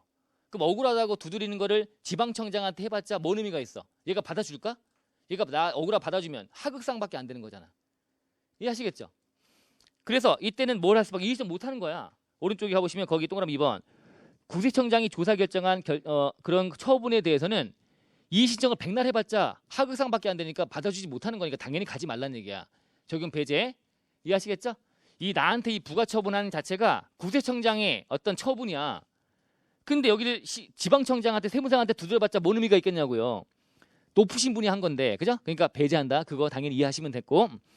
그 다음에 3번도 다음의 경우는 지방청장이 결정해야 되는 이의신청. 이의신청 누구한테 할 수 있다? 세무서장 또는 지방청장. 그 중에 지방청장한테 가라는 거야. 이것도 마찬가지 논리. 기업, 지방청 조사에 따라 처분하는 거래. 그러면 세무서장한테 가봤자 뭔 의미가 있겠냐는 거지. 또는 세무서장한테 이미 과적이라는 마지막 주제, 과세하기 전에 미리 한번 봐주세요라는 걸 했대. 했으면 또 세무장한테 가봤자 의미 없는 거 아니야. 이미 봤으니까. 그러니까 이때는 지방청장한테 가라는 얘기야. 지방청장한테 가라. 자, 그 얘기고. 자, 같은 논리죠. 지금 보니까. 자, 나머지는 뭐 다 봤던 얘기니까 1번, 3번, 4번, 5번 읽어보시면 되고요. 자, 그 다음에 이제 불복 청구인 나오네요. 불복 청구인. 자, 불복 청구는 누가 할 수 있느냐라고 하는 거예요. 억울해요라고 하면 이제 권익을 침해 당한 자가 가능하겠죠. 그 당사자. 1번 당사자. 당사자 가능하다. 당사자인데 그 당사자는 납세무 승계자거나 연대 납세무자 등을 포함한다. 그죠? 다들 당사자가 돼서 억울해요라고 할 수 있다는 거야. 승계도 뭐야? 승계도 납세무 전체 승계받으니까 포괄 승계, 당연 승계니까 아버지가 돌아가시고 내가 승계받았는데 아버지 억울한 부분을 내가 주장할 수 있을까 없을까? 있어야죠. 당연히 전체가 승계되는 거니까 당연한 당연 승계, 포괄 승계, 아까 승계. 자, 그 다음에 이해관계 나오네요. 아까 잠깐 얘기했던 거야. 이해관계는 뭐 부종성인지 뭔지 이런 거 얘기할 때 부종성, 그죠? 그래서 권익을 침해당한 자가 당사자고 이제 거기 이해관계에는 2차 납세무자, 니은은 물적 납세무자, 납세 보증인, 세금 보증승 거야. 그럼 이자들은 권익을 침해당할 자 아니겠어요? 그죠? 당연히 침해당할 자니까 이자도 불복을 할 수가 있다. 이때 그 당사자인 직접 당사자의 억울한 사항을 가지고 주장할 수 있다 없다? 있다. 부종성이다. 아까 얘기했던 거죠. 자, 그런 자들이 가능하다. 당사자, 직접 당사자 또는 이해관계인이 가능하구나. 자, 근데 내가 전문적인 지식이 없으니까 이제 대리인을 세울 수가 있다는 거야. 대리인. 대리인 누구겠어요? 변호사나 회계사나 세무사 등을 대리인으로 삼을 수가 있겠지. 거기 이제 일반 대리인. 근데 이게 금액이 3천만 원도 안 되는 소액 사건인 거야. 금액이 작은데 보니까 세무사는 아직 아니지만 2차 시험 공부하고 있는 근데 사촌 동생이 있는 거야. 그러면 네가 좀 대리해봐라. 이게 이 대리 가능해요. 가능해. 금액이 작으면 세무사가 아니더라도 세법의 지식은 좀 있잖아. 그죠? 할 수 있다. 동그라미 2번 예외죠. 소액 심판. 3천만 원 미만인 경우에는 그때는 배우자나 사촌 혈족이나 배우자 쪽의 사촌 혈족을 대리인 선임이 가능하다. 좀 읽어보시면 돼요. 이 사장의 내용들은 자 줄거리를 쫙 잡으신 다음에 반복해서 읽어보셔야 돼. 어쩔 수 없어. 근데 읽어보면 읽는데 무리는 없어요. 이해만 좀 하고 있다면 그렇구나 하면서 몇 번 보시면서 해야 돼. 하면서 아 이건 좀 중요하니까 형광펜 칠하고 눈에 띄게 해서 한두 번 더 읽어보시는 걸로 하셔야 돼. 그리고 시험장 가셔야 되는 거예요. 자, 그 다음에 이제 대리인 일반 대리인 안에서 3번 대리인이 대리할 때 대리권의 범위인데요. 이 대리인들은 뭘 할 수 있겠을까요? 대리인 했으니까 이제 신청하거나 이의신청 그다음 심판 청구하거나 신청과 청구 등을 하겠지 이제 이런 것들 대리해서. 근데 처음에 이제 들어갔다가 나 안 할래요. 취하라는 게 있어. 취하는 되게 무서운 거야. 더 이상은 다툴 수가 없어요. 한번 취하해버리면 알아서 내가 스스로 안 할게요. 취하하면 다시 취하했다가 또 오는 건 안 되는 거야. 되게 중요한 거기 때문에 취하는 특별한 위임을 받은 경우만 대리할 수 있는 거예요. 취하는 아셨죠? 자, 취하는 그래서 취하를 한다라고 하면 그럼 세무서에서 이 불복 청구인 등한테 이제 전화가 옵니다. 와서 대리인이 취하하겠다고 하는데 당신 의사가 반영된 게 맞습니까? 이거 취하되면 큰일인데 더 이상 당신은 뭐 세무서는 좋지만 다시 못 다투는 거니까. 근데 권익을 침해할 수 있으니까 전화도 한번 해요. 그래서 취하는 게 맞냐? 진짜 당신이 취하는 게 맞냐? 이렇게 물어보기도 한다는 거야. 취하는 그래서 취하는 특별한 위임을 받은 경우만 가능하다고 돼 있죠? 말 문제에 취하는 특별한 위임을 받은 경우 하나다. 일반 이의신청과 심사청구 등의 신청과 청구는 가능하지만 그거에 취하는 위임을 받은 경우만 가능하다. 자, 그다음 아래쪽에 국선 대리인 나오네. 국선 대리인. 자, 국선 대리는 내가 별로 재산이 없고 소득도 없고 별로 좀 그러니까 도와주세요라고 하는 거지. 국선으로. 국선 변호인과 마찬가지야. 국선 대리인. 당연히 세무사 등등을 대리인으로 세우는 거지. 이제 국선 대리인. 자, 이거 이제 중요한 거 1번. 우리가 보는 이의신청, 심사청구, 심판청구와 마지막에 볼 과세전 적부자청구 다 국선 대리인을 선임해달라고 신청할 수가 있어요. 하나씩 늘어났어. 다 돼 이제. 원래 심판청구 뭐 이런 거에서 이의신청은 안 되는 거였다가 들어왔고 그 다음에 과적이라는 마지막 볼 그런 것도 우리가 과세관청 상대로 뭔가 다퉈보고 하는 것들은 모두 국선 대리인 가능하다고 보시면 돼. 이의신청, 심사청구, 심판청구, 과적에 관련 모든 것들이 다 가능하다. 그럼 이제 요건을 만족해야 되겠죠. 그죠? 국선 대리인 선임하려면 능력이 안 돼야 되잖아. 능력되면 자기 돈으로 해야지 무슨 국선 대리인을 선임해달라 그래. 그죠? 자, 능력되는 거 판가름하는 것이 일단 기억에 소득 금액이 5천만 원 이하이면서 재산 자체가 5억 이하래요. 버는 게 5천이 안 되고 재산이 5억 이하래요. 이게 돈이 없는 자인지 모르겠지만 일단 규정 자체가 처음 만들 때는 상당히 이게 반발이 있었고 세무사도 이거보다 없는 세무사도 많다. 그 국선 대리인 지금 해달라고 하는데 이런 얘기 나오고 막 그랬었는데 자, 요즘에는 부동산 같은 것들이 너무 오르고 막 그랬으니까 그죠? 어떻게 보면 또 이것도 맞는 것 같기도 하고 점점 이제 이 금액은 계속 변함이 없으니까 자, 어쨌든 그렇고 법인 안 돼요. 법인은 법인돈 갖고 해야지. 무슨 국선 대리인이야. 법인 안 도와줘요. 그 다음에 3번이 3천만 원 이하인 것만 가능하다는 거야. 3천만 원 이하인 신청 또는 청구 일건 3천만 넘어가는 금액이 큰 것들은 안 도와주겠다는 거야. 금액이 작은 것들만 도와주겠다. 금액 큰 것들은 이게 3천만 원 넘어가는 금액이라고 한다는 것 자체가 능력이 되는 거 아닙니까? 어떻게 보면 세금을 1억 내라고 하면 다들 뭐라 그래요? 야, 안 됐다라고 하는 게 우와 대단하다. 세금 1억 낸다고 하면 대단한 거 아닙니까? 1억이나 세금을 내? 나 1억도 못 번다. 야, 넌 세금 1억 내니? 이렇게 하면서 막 때리려고 할 거예요. 그죠? 그래서 3천만 원 이하인 것만 가능하다. 그다음에 상속 증여 종부세는 X야. 이건 부유세의 대명사야. 부자가 내는 세금. 그걸 왜 도와줍니까? 상속 증여 종부세 안 도와주겠다. 자, 그러면 내가 해주세요. 신청했어. 이제 국선 대리인 선임해주세요. 그러면 선정 통지 5일 동그라미 중간에 5일 이내에 결과를 누구누구로 해서 선임했습니다라고 통지해야 된다라고 돼 있어. 5일 이내에 통지한다라고 돼 있어요. 자, 아래 의견 진술 좀 이따가 보시면 되니까 넘기시고요. 다음 페이지 가시면 이제 자, 불복 청구 효력 나와요. 불복 청구 효력. 자, 불복 청구가 들어갔어요. 들어갔으면 억울해요라고 한 거 아닙니까? 그러면 집행에 미친 효력. 불복 청구 들어가면 지금 과세관청은 얘한테 납부 고지하고 독촉하고 한 절차 진행하고 있는 도중에 갑자기 불복이 들어왔네. 억울하다고? 그러면 이 절차가 멈출 거냐? 멈추지 않아. 집행 부정지야. 대원칙이 집행이 정지가 안 되는 거야. 집행은 쭉 가는 거야. 당연히 아까도 얘기했던 거죠. 고지, 독촉 다 하는 거야. 압류까지 걸어. 근데 매각은 할 수 있어 없어? 매각은 못 한다고. 엎질러지 물이 되는 거니까. 매각은 싸우고 있는데 억울하다고 지금 하고 있는데 팔아버리기까지 해버리면 어떻게 돼? 그죠? 그랬다가 나중에 납세자가 이겨버리면 어떡할 거야? 그죠? 팔았는데 이미. 이렇게 되는 거니까 팔지는 못하고 압류까지만 걸어놔. 압류. 매각 안 했으면 압류했다가 나중에 납세자가 이기면 불복 청구인이 이기면 압류 해제하면 될 거 아니야 이제. 압류까지는 안전하게 걸어놓는 거야. 근데 불복 청구 있다고 해서 고지도 못하고 독촉 못하고 기다리고 있는 건 절대 아니야. 그 절차는 다 진행하는 거야. 집행 부정지. 아시겠죠? 그래서 이제 1번이 원칙이고 집행 부정지. 거기다가 밑에 점점 돼 있죠. 2번 밑에. 그중에 마지막 점, 밑에 점. 집행 부정지 원칙에도 불구하고 불복 청구가 계류 중인 때에는 압류 재산 매각할 수 없다. 공매 제한이라고 불러.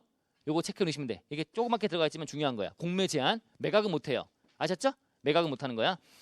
자, 그다음에 위에 예외로 가 볼까요? 예외. 자, 이거는 이제 집행이 정지되지 않고 쭉 가는 게 맞는데 이제 스스로가 과세관청이 알아서 야, 이거 집행했다가는 이제 재산상의 피해가 심할 것 같은데 이게 판단되면 알아서 집행을 정지해 줄 수 있대요. 도와줄 수는 있대. 막아버리는 건 아니야. 집행 부정지로 쭉 가는 게 아니라 예외. 읽어볼게요. 다만 해당 재결청이 처분을 집행하거나 절차 속행 때문에 이 불복 청구인이 중대한 손해가 생길 것 같다는 거야. 이렇게 하게 되면 그 필요가 긴급하다 인정되는 때는 처분의 집행 이런 것들 알아서 집행을 정지를 결정할 수 있대요. 봐줄 수 있다는 거야. 집행이 정지되게끔. 자, 이렇게 할 수 있다. 그런 게 문구에 잘 들어갑니다. 이거 중요한 거예요. 예외. 이 표현 그대로 자, 뭐 외워서 쓰는 건 아니지만 이렇게 표현 보시면서 아, 집행을 정지하지 않는 게 원칙이지만 이런 경우는 알아서 집행을 정지시켜 주는 경우도 있구나. 그다음에 아무리 집행 부정지를 하더라도 매각은 못 하는구나. 밑에 점점. 자, 이게 보시면 되겠죠?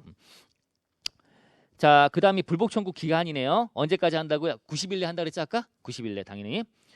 자, 근데 예외 기억 보시면 천재 등 기한 연장 사유 여기 있었잖아. 천재, 지변, 화재, 전화, 재해, 도난 뭐 이런 거 있었죠? 질병 중상 6개월 동안 장기 치료, 사망 상중일 때 막 있잖아요. 그런 것들이 발생하면 그때는 사유가 끝날 때 기다렸다가 14일 내에 할 수 있다고 돼 있죠. 사유가 끝날 때까지 기다렸다가 그래서 이게 변할 수 있다. 아까 불변 기간 아니다라고 하는 거지. 불변 기간 할 때 나왔던 거지. 자, 이런 것 때문에 얘는 90일이라는 기간이 변할 수가 있네. 이런 사유가 있어 버리면 국기법은 변할 수가 있구나. 변하는 기간이구나. 근데 행정소송법과 감사원법은 변할 수가 없단 말이야. 거기 예외가 없기 때문에 그건 불변 기간. 무조건 90일인 거야, 걔는. 무조건 90일. 변할 수 없는 기간. 자, 그다음에 청구기간 니은 보시면 밑에 예외 상호합의 뭐 이런 것 때문에 상호합의가 되면 그때는 당연히 기다려야 되겠죠. 그죠? 끝날 때까지 그 기간은 불산입한다고 되어 있습니다. 상호합의는요. 백날 안에서 불복을 하고 이것저것 다퉈봤자 의미가 전혀 없어. 상호합의가 정말 세. 상호합의 바로 위가 법원이야. 법원은 상호합의조차 이겨요. 특이한 게 이제 나중에 국조법 보시면 상호합의는 정말 센 거야. 우리나라 법원 밑에 가는 거야. 법원은 우리나라 안에 법원이 상호합의보다 이겨요. 그렇긴 한데 어쨌든 상호합의는 그만큼 센 거야. 그러면 백날 내가 과세관청 억울해요라고 다투고 해봤자 결론 떨어져봤자 상호합의가 다르게 돼버리면 그게 따라야 되는 거니까 의미가 없다는 거야. 그럼 기다려야지 이제. 상호합의 하고 있어? 이건 불복이라는 게 다 진행되고 무의미한 거야. 이런 느낌에서 이때는 기간은 불산입하고 기다린다라고 보시면 되고요. 맨 밑에 리를 가볼게요. 우편에 따른 불복 청구 우리가 공부한 거네. 세무서에다가 뭔가 서류 제출하는 것들은 뭐야? 발신주의, 도달주의, 발신주의, 우편 통신할 때 도장이 찍힌 날, 그죠? 배송일수, 우송일수, 자 했던 거. 자 서류의 송달은 도달주의, 서류 제출은 발신주의. 그때 우편으로 보낸 서류 제출에 모두 포함한다. 불복 청구도 포함한다. 불복 청구하는 거 송부할 때도 발신주의. 90일 내에 해라며. 90일 내에 발신만 되면 된다는 얘기야. 90일 지나 도가에서 도달하더라도 발신만 90일 내 하면 된다. 90일 내 지키면 된다. 자, 그 아래쪽에 이제 청구서 제출 나오네요. 자, 불복 청구 관련된 청구 제출. 자, 먼저 첫 번째가 이의 신청. 심사 청구, 심판 청구 세 가지를 좀 다루고 있죠. 자, 그래서 특징만 좀 잡아 놓으시면 되는데. 자, 내가 세무서에다가 억울해요라고 청구 제출하는 거야. 이 과정에서 만약에 심판 청구를 해. 이거 하려면 이거 어디다 해야 돼? 누구한테 하는 거야? 심판 청구는 심판 원장한테 하는 거잖아요. 심판원에다 하는 거잖아. 근데 내가 모르고 세무서에다 했어. 괜찮아.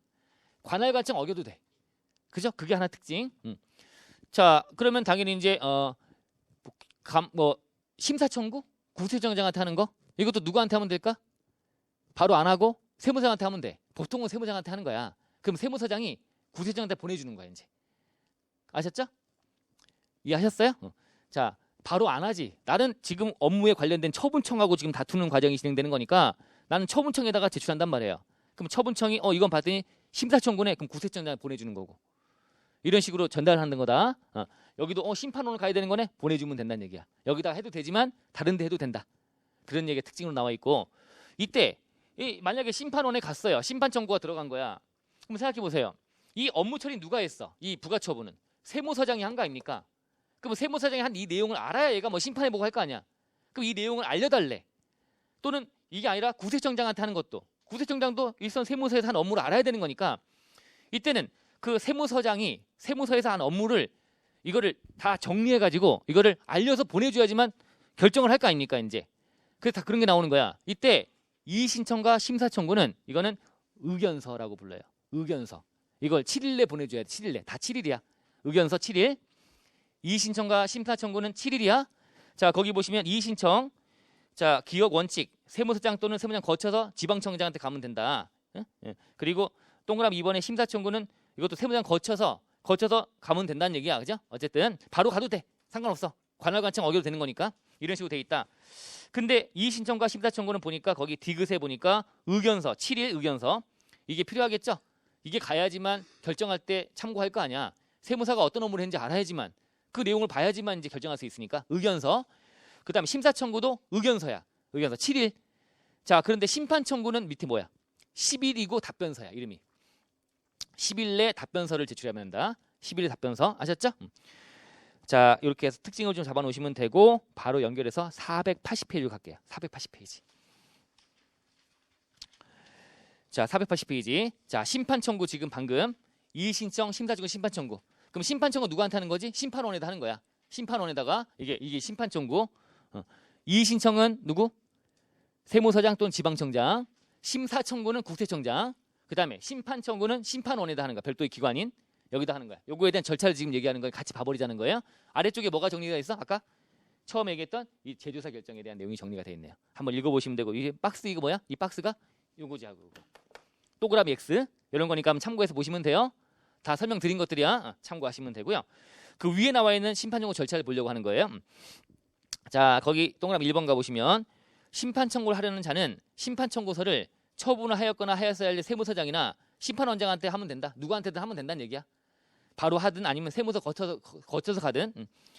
자, 그러면 심판 청구서가 세무서장한테 간 거야. 그럼 바로 이걸 어떻게 지체 없이 심판원장한테 보내주면 되는 거죠? 이건 심판원장한테 가야 될 거니까.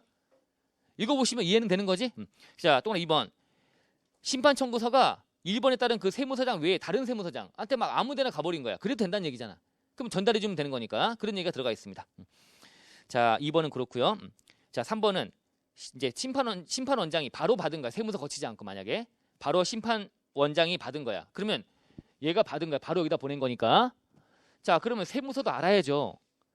세무서 상대로 지금 이게 억울하다고 지금 들어왔다는 내용을 얘도 알아야 될 거 아니야. 얘를 거치지 않았으니까.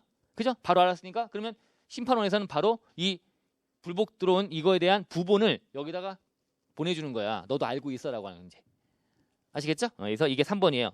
심판원장은 심판 청구서 받으면 지체 없이 그 부본을 복사본을 그 처분했거나 해야 될 세무서장한테 송부한다. 이제 시작된 거야 전쟁이. 너한테 알려야 되겠죠. 이제 알려줘야죠 세무서장한테도. 그런 얘기고요. 자, 그럼 어쨌든 심판 청구가 들어가면 아까 얘기했지만 10일 내 답변서인가요? 그게 4번이지. 얘는 7일 내 의견서가 아니라 10일 내 답변서야. 10일 답변서. 10일 내 답변서를 제출해야 된다. 이게 제출되면 이제 또 답변서를 받았으니까 답변서. 그러면 지금 보세요. 얘가 지금 갑이 여기다가 심판 청구를 한 거야. 그러면 이거에 대한 부분을 보내주고 해요. 그럼 부분 받아가지고 이제 왔구나. 그러면 10일 내 뭘 해줘야 돼? 이거에 대한 답변서를 만들어서 제출해줘야 돼. 그러면 이 답변서의 내용이 어떤 내용이 실려있는지 궁금하잖아. 갑은.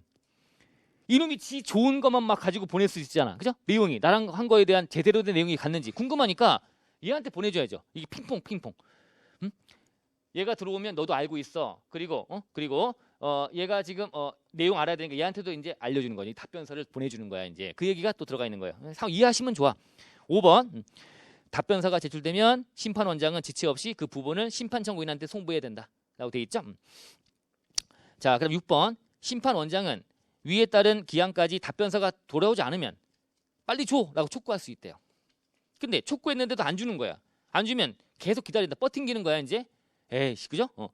공세청장한테 하면 이런 일이 없을 텐데 하극상이니까 심판원은 별도의 독립된 기관으로 있다 보니까 세무서 협조를 안 하는 경우도 있단 말이에요. 그러면 안 주네? 그럼 마냥 기다리는 것이 아니라 그냥 바로 심리를 속행할 수가 있어요. 그래야죠. 급하니까 이제 90일 내야 되는 건데. 자, 그래서 7번이 이 기한까지 답변서를 또 안 보내는 거야. 그러면 증거조사 등을 통해서 심리 절차를 진행하도록 할 수 있다. 이렇게 이해를 좀 하시면서 몇 번 읽어보시면 되는 것 같아. 됐죠? 됐어요. 자, 됐고. 자, 다시 앞으로 가보시면 476페이지. 자, 그 다음에 청구 제출 이제 받고 내용 읽어보시면 되고 답변서, 의견서 이런 것들 포인트만 좀 잡아놓으세요. 7일 내 의견서, 10일 내 답변서. 아셨죠? 자, 그 다음에 마지막 밑에 나와 있는 게 정보통신망 이용한 불복 청구. 자, 요즘에 누가 불복 청구를 우편으로 하니 정보통신망 통해서 그냥 하지. 맨 마지막 줄에 나와 있는 전송된 때 한 걸로 본다. 전송된 때잖아 우리가 다. 전송된 때. 전자송달은 언제였죠? 갑자기 또 옛날 얘기하면 전자송달은 입력된 때 저장된 때였나요? 전자송달은 입력된 때 저장된 때. 메일에다가 쏴주든가 아니면 홈택스에다가 저장해놓고 열람하게 하든가. 이게 그죠? 돈 내고 받는 것들은 중요하니까 홈택스 저장하고 열람하게 한다며. 나머지 메일만 보내면 되는 거고. 전자송달 신청한 경우에 하나인다. 그죠? 어제 봤던 송달 할 때. 자, 이런 것들이 어제 봤지만 지금 가물가물한 느낌이 들고 금방이 날아간단 말이에요. 그러니까 빨리 다시 한번 정리하고 빠른 시간 내에 한번 봐야지. 그게 필요해. 일주일 뒤에 하겠다. 그러면 똑같은 상황이 돼. 시작하기 날짜 그 머리상 똑같이 되는 거. 하나도 모르겠다. 되는 거니까. 자, 중요한 거 봐고 빠른 시간 내에 한두 번 봐야 되고 중요한 거 다 정리해놓고 해야 이제 되는 거다. 자, 오른쪽에 심리가 나오네. 요건 심리, 본안 심리. 아까 얘기했던 거 아닌가? 밑으로 가보시면 그림 나오네요. 그죠? 그림. 자, 먼저 심리, 결정의 종류 나오고 할 때 그 그림 보이죠? 자, 먼저 불복 청구가 들어오면 이제 요건 심리를 하는 거야. 요건 심리. 잠깐 한번 그려볼까요? 이거는 힘드시죠? 그죠? 거의 다 왔어요. 이제 거의 다 온 게 거의 다가 아니고 좀 더 해야 되긴 하는데 어쨌든 저는 괜찮은데 여러분들이 힘드시니까. 또 내용이 되면 또 끝나고 나서 힘든데 또 복습도 해라고 하니까 또 복습도 해야 되고 뭐 얼마나 힘듭니까? 지금 계속 뭐 긴장된 상태로 살아가시니까 그렇긴 한데 어쨌든 저희 갑이 이제 불복 청구를 한 거예요. 이렇게 들어간 거지. 90일 내 불복 청구 들어갔어요. 자, 그럼 이제 불복 청구를 받은 그 재결청에서는 이걸 갖고 이제 뭘 한다? 먼저 아까 봤지만 요건 심리를 먼저 한다. 요건 심리. 자, 이걸 먼저 합니다. 요건 심리는 형식을 보는 거지. 형식 요건을 검증하는 거예요. 요건 심리. 형식을 보는 거야. 자, 본 다음에 이제 내용이 맞으면 자, 하는데 이제 때 결정 종류까지 같이 볼게요. 요건 심리 결과 아까 얘기했지만 이게 요건 자체를 만족을 못 했대. 적법하지 않다는 거야. 그럼 이제 뭘 한다? 처분이 각하였나? 각하하는 거죠. 자, 적법하대 이게. 요건이 맞았대요. 적법해. 아, 오케이. 그럼 이제 내용 봐야지. 내용 이게 본안 심리라고 부른다. 본안 심리. 본안 심리하는 과정은 이제 이거는 그 내용을 들여다보는 거예요. 형식이 아니라 내용을 심리하는 거죠. 형식을 심리하는 게 아니라 내용을 보는 거다. 그 내용을 봤더니 이게 아유, 네 말이 이유가 이제 없다. 이거죠. 없다. 그러면 기각을 한다. 네 주장이 이유가 있다. 아, 네 말이 일리가 있어. 이유가 있네라고 한 다음에 이거를 가지고 이제 인용을 하거나 등한다. 이때 전부 인용, 일부 인용, 재조사 결정까지 아까 봤던 거지. 이런 과정. 이렇게 보시면 되고요. 이때 이제 여기 하나 이 불복 청구를 들어갔더니 이제 봤더니 요건 심리를 하는데 형식을 만족을 못한 거야. 각하시키려고 했더니 아, 이게 보니까 경미한 거야. 약간만 네가 그럼 내가 알아서 불복 그 재결청에서 손대줄 거냐? 그건 안 되는 거니까 야, 잠깐만 보완해 와. 보정 요구가 있어요. 보정 요구. 이거에 대해서 보정을 요구할 수 있다는 거야. 보정해 와라. 약간 이거 바꿔 와라. 이거 약간 문제가 있으니까 각하 안 해버리고 각하하는 게 아니라 이제 경미하니까 보정 요구를 하는 거야. 보정 요구. 자, 그러면 이의 신청하고 심사 청구는 20일 내에 보정 요구할 수 있어. 20일 기간 내에 보정하라 이렇게 할 수 있다. 20일. 말미를 줄 수 있고요. 심판 청구는요. 심판 청구는 이렇게 돼. 상당한 기일 내 이렇게 돼서 상당 기일 내. 상당하니까 엄청 긴 기일이 아니라 그에 상응하는 7일이든 10일이든 20일이든 50일이든 그죠? 그래서 상당한 기일을 정해 갖고 할 수 있다고 돼 있어. 표현 자체가 이게 보정 요구다. 아셨죠? 보정 요구.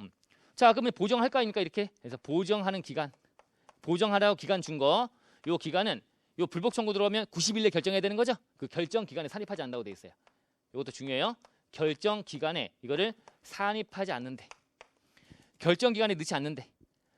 얘가 만약에 20일이다. 이의 신청 며칠 만에 결정하는 거지? 원래 원칙이? 얘 30일이었나 아까? 나머지 90일이고 30일인데 요거 20일 써버리면 열흘밖에 없게요? 그죠? 그럼 이 보정하는 20일은 빼고 30일 판단하는 얘기야. 결정 기간 산입하지 않는다. 아셨죠? 이렇게 표현. 자, 이렇게 보시면 되고 요 안에서 이제 자, 잠깐 볼게. 아래쪽에 470페이지 하단에 각하. 아까 각하 얘기했죠? 각하 사유. 그게 최근에 좀 들어오고 했어요. 더 많이 내용이. 각하는 내용도 안 보겠다. 부적법하다고 보는 거는 첫 번째. 자, 심판 청구한 다음에 심사 청구를 하는 거야. 중복하면 돼, 안 돼? 안 되잖아요. 한 번만 하나만 하는 거 아니야? 중복 청구하는 거야. 그러면 이건 당연 각하. 넌 가. 넌 심판 청구했잖아. 왜 나한테 또 심사 청구하러 오는 거야? 각하. 두 번째가 뭐예요? 기간이 지난 후에 청구됐대. 90일 지나버린 거야. 그럼 넌 가. 아예 날짜를 보면 불가쟁력. 더 이상 못 다투는 거야. 90일 지나버리면. 자, 볼 것도 아니죠. 각하시켜버립니다. 그 다음에 보정하라는데 보정 안 하는 거야. 디귿. 그 다음에 심사 청구가 적법하지 아니한 경우. 이 자체가 적법하지 않다든가 처분이 존재하지 않는데요. 미음에 처분은 부존재. 처분 자체가 위법부당한 처분이 있어야 처분 자체가 없었던 거야. 그냥 불만이 있으니까 그냥 온 거야. 왔는데 처분이 뭐 때문에 이 불만인데 했더니 뭐 딱히 나한테 처분한 건 없는데 왠지 나는 불만이라고 막 날씨 덥고 막 그러니까 짜증난다고 온 거예요. 그럼 각하죠 당연히. 그런 거고 권익을 침해당하지 않았대. 비읍. 그 다음에 시옷 보시면 대리인 자격이 아까 있는데 그 자격이 없는 자가 온 거야. 대리인 자격이 없는 자. 아까 뭐 사촌 뭐 이렇게 하고 따졌는데 육촌이 온 거야. 사촌이 아니고 육촌. 오촌 당숙이 온 거지. 당숙이라고 막 와가지고 내가 세금에 대한 좀 아는데 보니까 내 오촌 조카가 뭐 하면서 이렇게 얘기하면 가세요. 대리는 사촌까지밖에 안 됩니다. 자격이 없는 자가 대리하는 자 온 거야. 그럼 이때도 카카한다. 그 사유들이 좀 이해해 보시고요. 자, 그 다음에 좀 위로 올라가서 이제 심리는 맨 위에 요건 심리, 본안 심리 봤고요. 자, 이렇게 심리할 때 원칙이 있어. 이제 불고 분리 원칙이라는 게 있어. 제목 정도의 이름 그 내용 불고 구하지 않으면 심리하지 말라는 얘기야. 그래서 나 이거 부가세 억울한데라고 갔더니 이제 재결청에서 막 이것저것 심리하는 과정에서 소득세랑 법인세랑 막 다 보는 거야 이것저것. 구하지 않은 바는 심리하지 말아라. 나 1,000만 원 억울해요라고 갔더니 야, 넌 보니까 너 괘씸하다. 너 2,000만 원인데 1,000만 원 억울해요 갔더니 혹 들어갔다 혹 붙이는 거야. 불이익 변경 금지 원칙. 그죠? 이게 없으면 어떻게 무서워서 가겠습니까? 갔더니 1,000만 원이라고 했는데 불안해. 불안해 하면서 2,000만 원 되지 않을까? 이렇게 불안하면 못 가지. 그죠? 그래서 불이익 변경 금지, 불고 분리, 고하지 않은 바는 심리하지 않는다. 불이익되는 변경하지 말아라. 그냥 그대로 유지하든가 줄이거나 하는 거지. 더 많이 내라고 할 수는 없다는 얘기야. 재결청에서 이렇게 해서 이제 내용 보시면 됐고요. 그 다음에 이제 밑에 결정 기간과 절차가 나오네요. 이의 신청은 자 30일 내에 결정하는 거라 했습니다. 근데 얘가 이제 이의 신청은 아까 며칠 내 7일 내 의견서인가? 7일 내 의견서를 갔어요. 가가지고 이것저것 이제 보고 하다 보니까 이게 7일 내 의견서가 이의 신청은 이제 누구한테 하냐면 뭐 지방청장한테 한 거야. 만약 이의 신청을 했는데 이제 세무청에 한 거니까 7일 내 의견서 갔어. 그 내용이 가가지고 이걸 가지고 다시 의견서를 누구한테 보내줄까? 아까 얘기했던 대로 갑한테 보내주겠지. 너도 알고 있어라. 받아봤더니 이게 웃기네. 세무서장이 나한테 유리한 건 딱 빼고 자기한테 유리한 건 막 넣어갖고 이제 이걸 지방청장한테 보냈네. 그러면 이건 항변하는 거야. 억울해요. 이거 아닌데. 그래서 의거래. 그럼 증거물 같은 거 제출하면 돼. 증거 제출하고 하면서 싸워보는 거야. 이렇게 하게 되면 심리할 때 30일은 좀 부족하지. 이런 과정이 진행돼 버리면 항변하면 억울해. 항변하기 시작하면 그러면 이거는 60일. 원래 원칙 이의 신청은 며칠인데 30일인데 항변하면 60일로 바뀌는 거야. 항변하면 억울하다 항변하면 60일. 거기 있죠. 의견서를 보내고 그때 의견서 받아보더니 어휴 깜짝 놀라는 거야. 의견서. 야 이건 나랑 세무사랑 한 게 아닌데 이상한 걸 막 들고 와가지고 나한테 불리하게 만들고 있네. 그러면 증거물 제시하면서 이건 아닌데요. 항변하는 거야. 그러면 60일 기간 더 길게 주겠다. 자, 그 다음에 또 중요한 게 밑에 자 이제 심사 청구 들어갑니다. 그리고 심판 청구인데 사실 이의 신청 마찬가지인데 여기 보시면 뭐가 중요하냐면 이제 이의 신청은 그 옆에 메모하세요. 자 국세심사위원회의 심의를 거쳐라고 하시면 돼요. 그게 동그란 가로 2번에 심사청구에 들어가 있어. 근데 심사청구에는 결정 기간 하면 옆에 이제 심사청구 받은 국세청장은 국세심사위원회 의결에 따라 별표 무한대 국세심사위원회 의결이야. 자 먼저 이의신청과 심사청구 등 안에서 이의신청을 먼저 했어요. 이의신청을. 그러면 누가 하는 거야 이제? 지방청장이나 세무장 하는 거 아닙니까? 그러면 지방청장이 세무장 결정하는 과정에서 그 안에는 다 국세심사위원회가 다 세무서나 지방청 안에 있어. 국세심사위원회가 있어. 거기서 이 내용이 들어오면 그러면 거기서 같이 이제 심리하는 거야. 같이 참여하는 거야.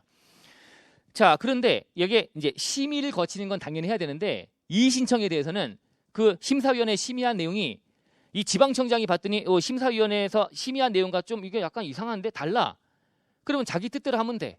심의만 거치면 돼. 구속하지 않아요. 심사위원회의 심의가 구속을 하는 게 아니야. 그냥 참고하면 되는 거야. 근데 심사청구에 대해서는 최근에 바뀐 거 심사청 국세청장한테는 심사청구는 국세심사위원회 의결. 걔가 의결까지 해버려요. 국세청장 할 게 없는 거야. 그냥 내용 보고 나중에 결론만 받아보는 거예요. 아 심사위원회가 알아서 해주시겠지 뭐 이렇게 되는 거야. 이제 바뀌어버렸어. 심의를 거쳐라는 표현에서 뭘로 바뀌었다?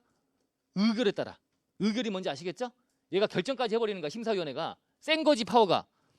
그죠? 의결했어. 의결했는데 국세청장이 봤더니 이게 좀 아닌 것 같은데 싶은 생각이 드는 거야. 결과를 봤더니 그러면 이제 밑에 동그라미 2번 재심의 요청 다시 한번 봐주세요라고 하는 거야. 심사위원회에다가 한 번만 할 수 있어. 한 번만 한 차례 한정해서 다시 이게 명백하게 법령을 위반한 건데 이건 좀 아닌 것 같은데요. 한 차례 안에서 다시 심의할 건 요청만 할 수 있습니다. 변경하는 것도 안 되는 거고요. 세게 바꿔버린 거야. 심사위원회를 국세청에서 하는 심사청구에 대해서는. 근데 여전히 이의 신청은 아니야. 그거는 심의만 거치면 돼. 구속하지 않는다고 돼 있어. 이 심의 내용이 지방청장 등의 결정 과정에 구속을 하지 않는다. 표현 아시겠죠? 구속하지 않는다. 구속력이 없다. 자, 그럼 이제 밑으로 가시면 심판 청구는요. 심판 청구는 심판원장한테 하게 되면 심판원장이 이제 심판관 회의를 만들어. 회의체를 만들어 거기서 이제 하는 거야. 심리를 거치는 거예요. 거기서 결정도 한다. 심판관 회의라고 보시면 돼요. 심판 청구는 좀 이따 좀 더 자세히 나오니까 읽어보시면 되고요. 자, 아셨죠? 이의 신청은 30일, 그 다음에 심사 심판 청구는 90일 결정기간. 근데 이의 신청이 항변하면 60일, 항변하면 60일. 자, 이렇게 해놓으시면 되고 다 봤네요. 자, 다음 페이지 가보시면 이제 결정이 효력 나옵니다. 자, 478페이지 위에 상단에 결정이 효력. 자, 결정이 떨어지면요, 결정은 기속력. 자, 뭐야 그게? 기속력이 결정이 딱 떨어졌어. 이게 인용 결정이나 떨어졌어 이렇게. 이거 말고 이제 이게 떨어진 거야 이게. 그럼 이제 어떻게 해야 돼? 가서 기속력. 세무서를 구속하는 거지. 세무서는 이거에 따라야 돼. 제조사면 다시 한번 보는 게 맞지만 이게 아니고 야 봤더니 인용이다 야 전부 인용이다 부가치소다라고 하면 세무서는 그냥 부가치소해야 되는 거야. 따라야죠. 근데 이걸 하려고 했더니 이게 죄책감 만료가 돼버렸네. 그럼 이제 1년간 연장해서 해주는 거다. 연결되는 거다. 아셨죠? 이게 기속력이라고 하는 거야. 기속력. 결정이 떨어지면 기속력 따라야 돼. 당연히 후속적인 처분이 당연히 가능해야 된다. 그 다음에 90일 내 안 하면 불가쟁력. 그죠? 불가쟁력. 그 다음에 불가변력.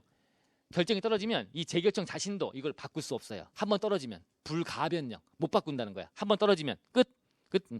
근데 결정하는 과정에서 숫자 동그라미 하나 더 붙여버린 거야. 1,000만 더 붙여버린 거야. 1,000만 원을 감액을 한다. 1,000만 원인데, 1,000만 원인데 이거를 동그라미 붙여 숫자를 잘못한 거야. 명백하게 실수였던 게 확인되는 거야. 그 정도로 고치는 건 이것도 막으면 안 되겠지. 그래서 거기 불가변력 밑에 자 잘못된 기재, 착오 등의 잘못이 명백할 때에는 직권 동그라미, 신청 동그라미, 직권으로 또는 신청에 따라서 변경할 수 있답니다. 이건 가능하다는 거야. 근데 그 안에 내용물들을 막 바꾸고 하는 건 안 돼. 처음에 결정에 대한 내용을 결과를 바꾸거나 이거 바꾸는 거 안 된다. 한번 떨어지면 처음에 인용했다가 갑자기 기각으로 바꾼다든가 이런 거 안 되는 거야. 한번 떨어지면 그대로 가는 거예요. 아시겠죠? 그래서 하는 건데 그 안에서 약간 금액적인 거 실수였던 게 명백히 밝혀지면 그거는 변경할 수 있다는 거예요. 불가변력이 다 이것까지 막는 건 아니다. 됐죠? 됐고요. 자, 그 다음에 이제 심판 청구에 관련된 얘기들 나오는데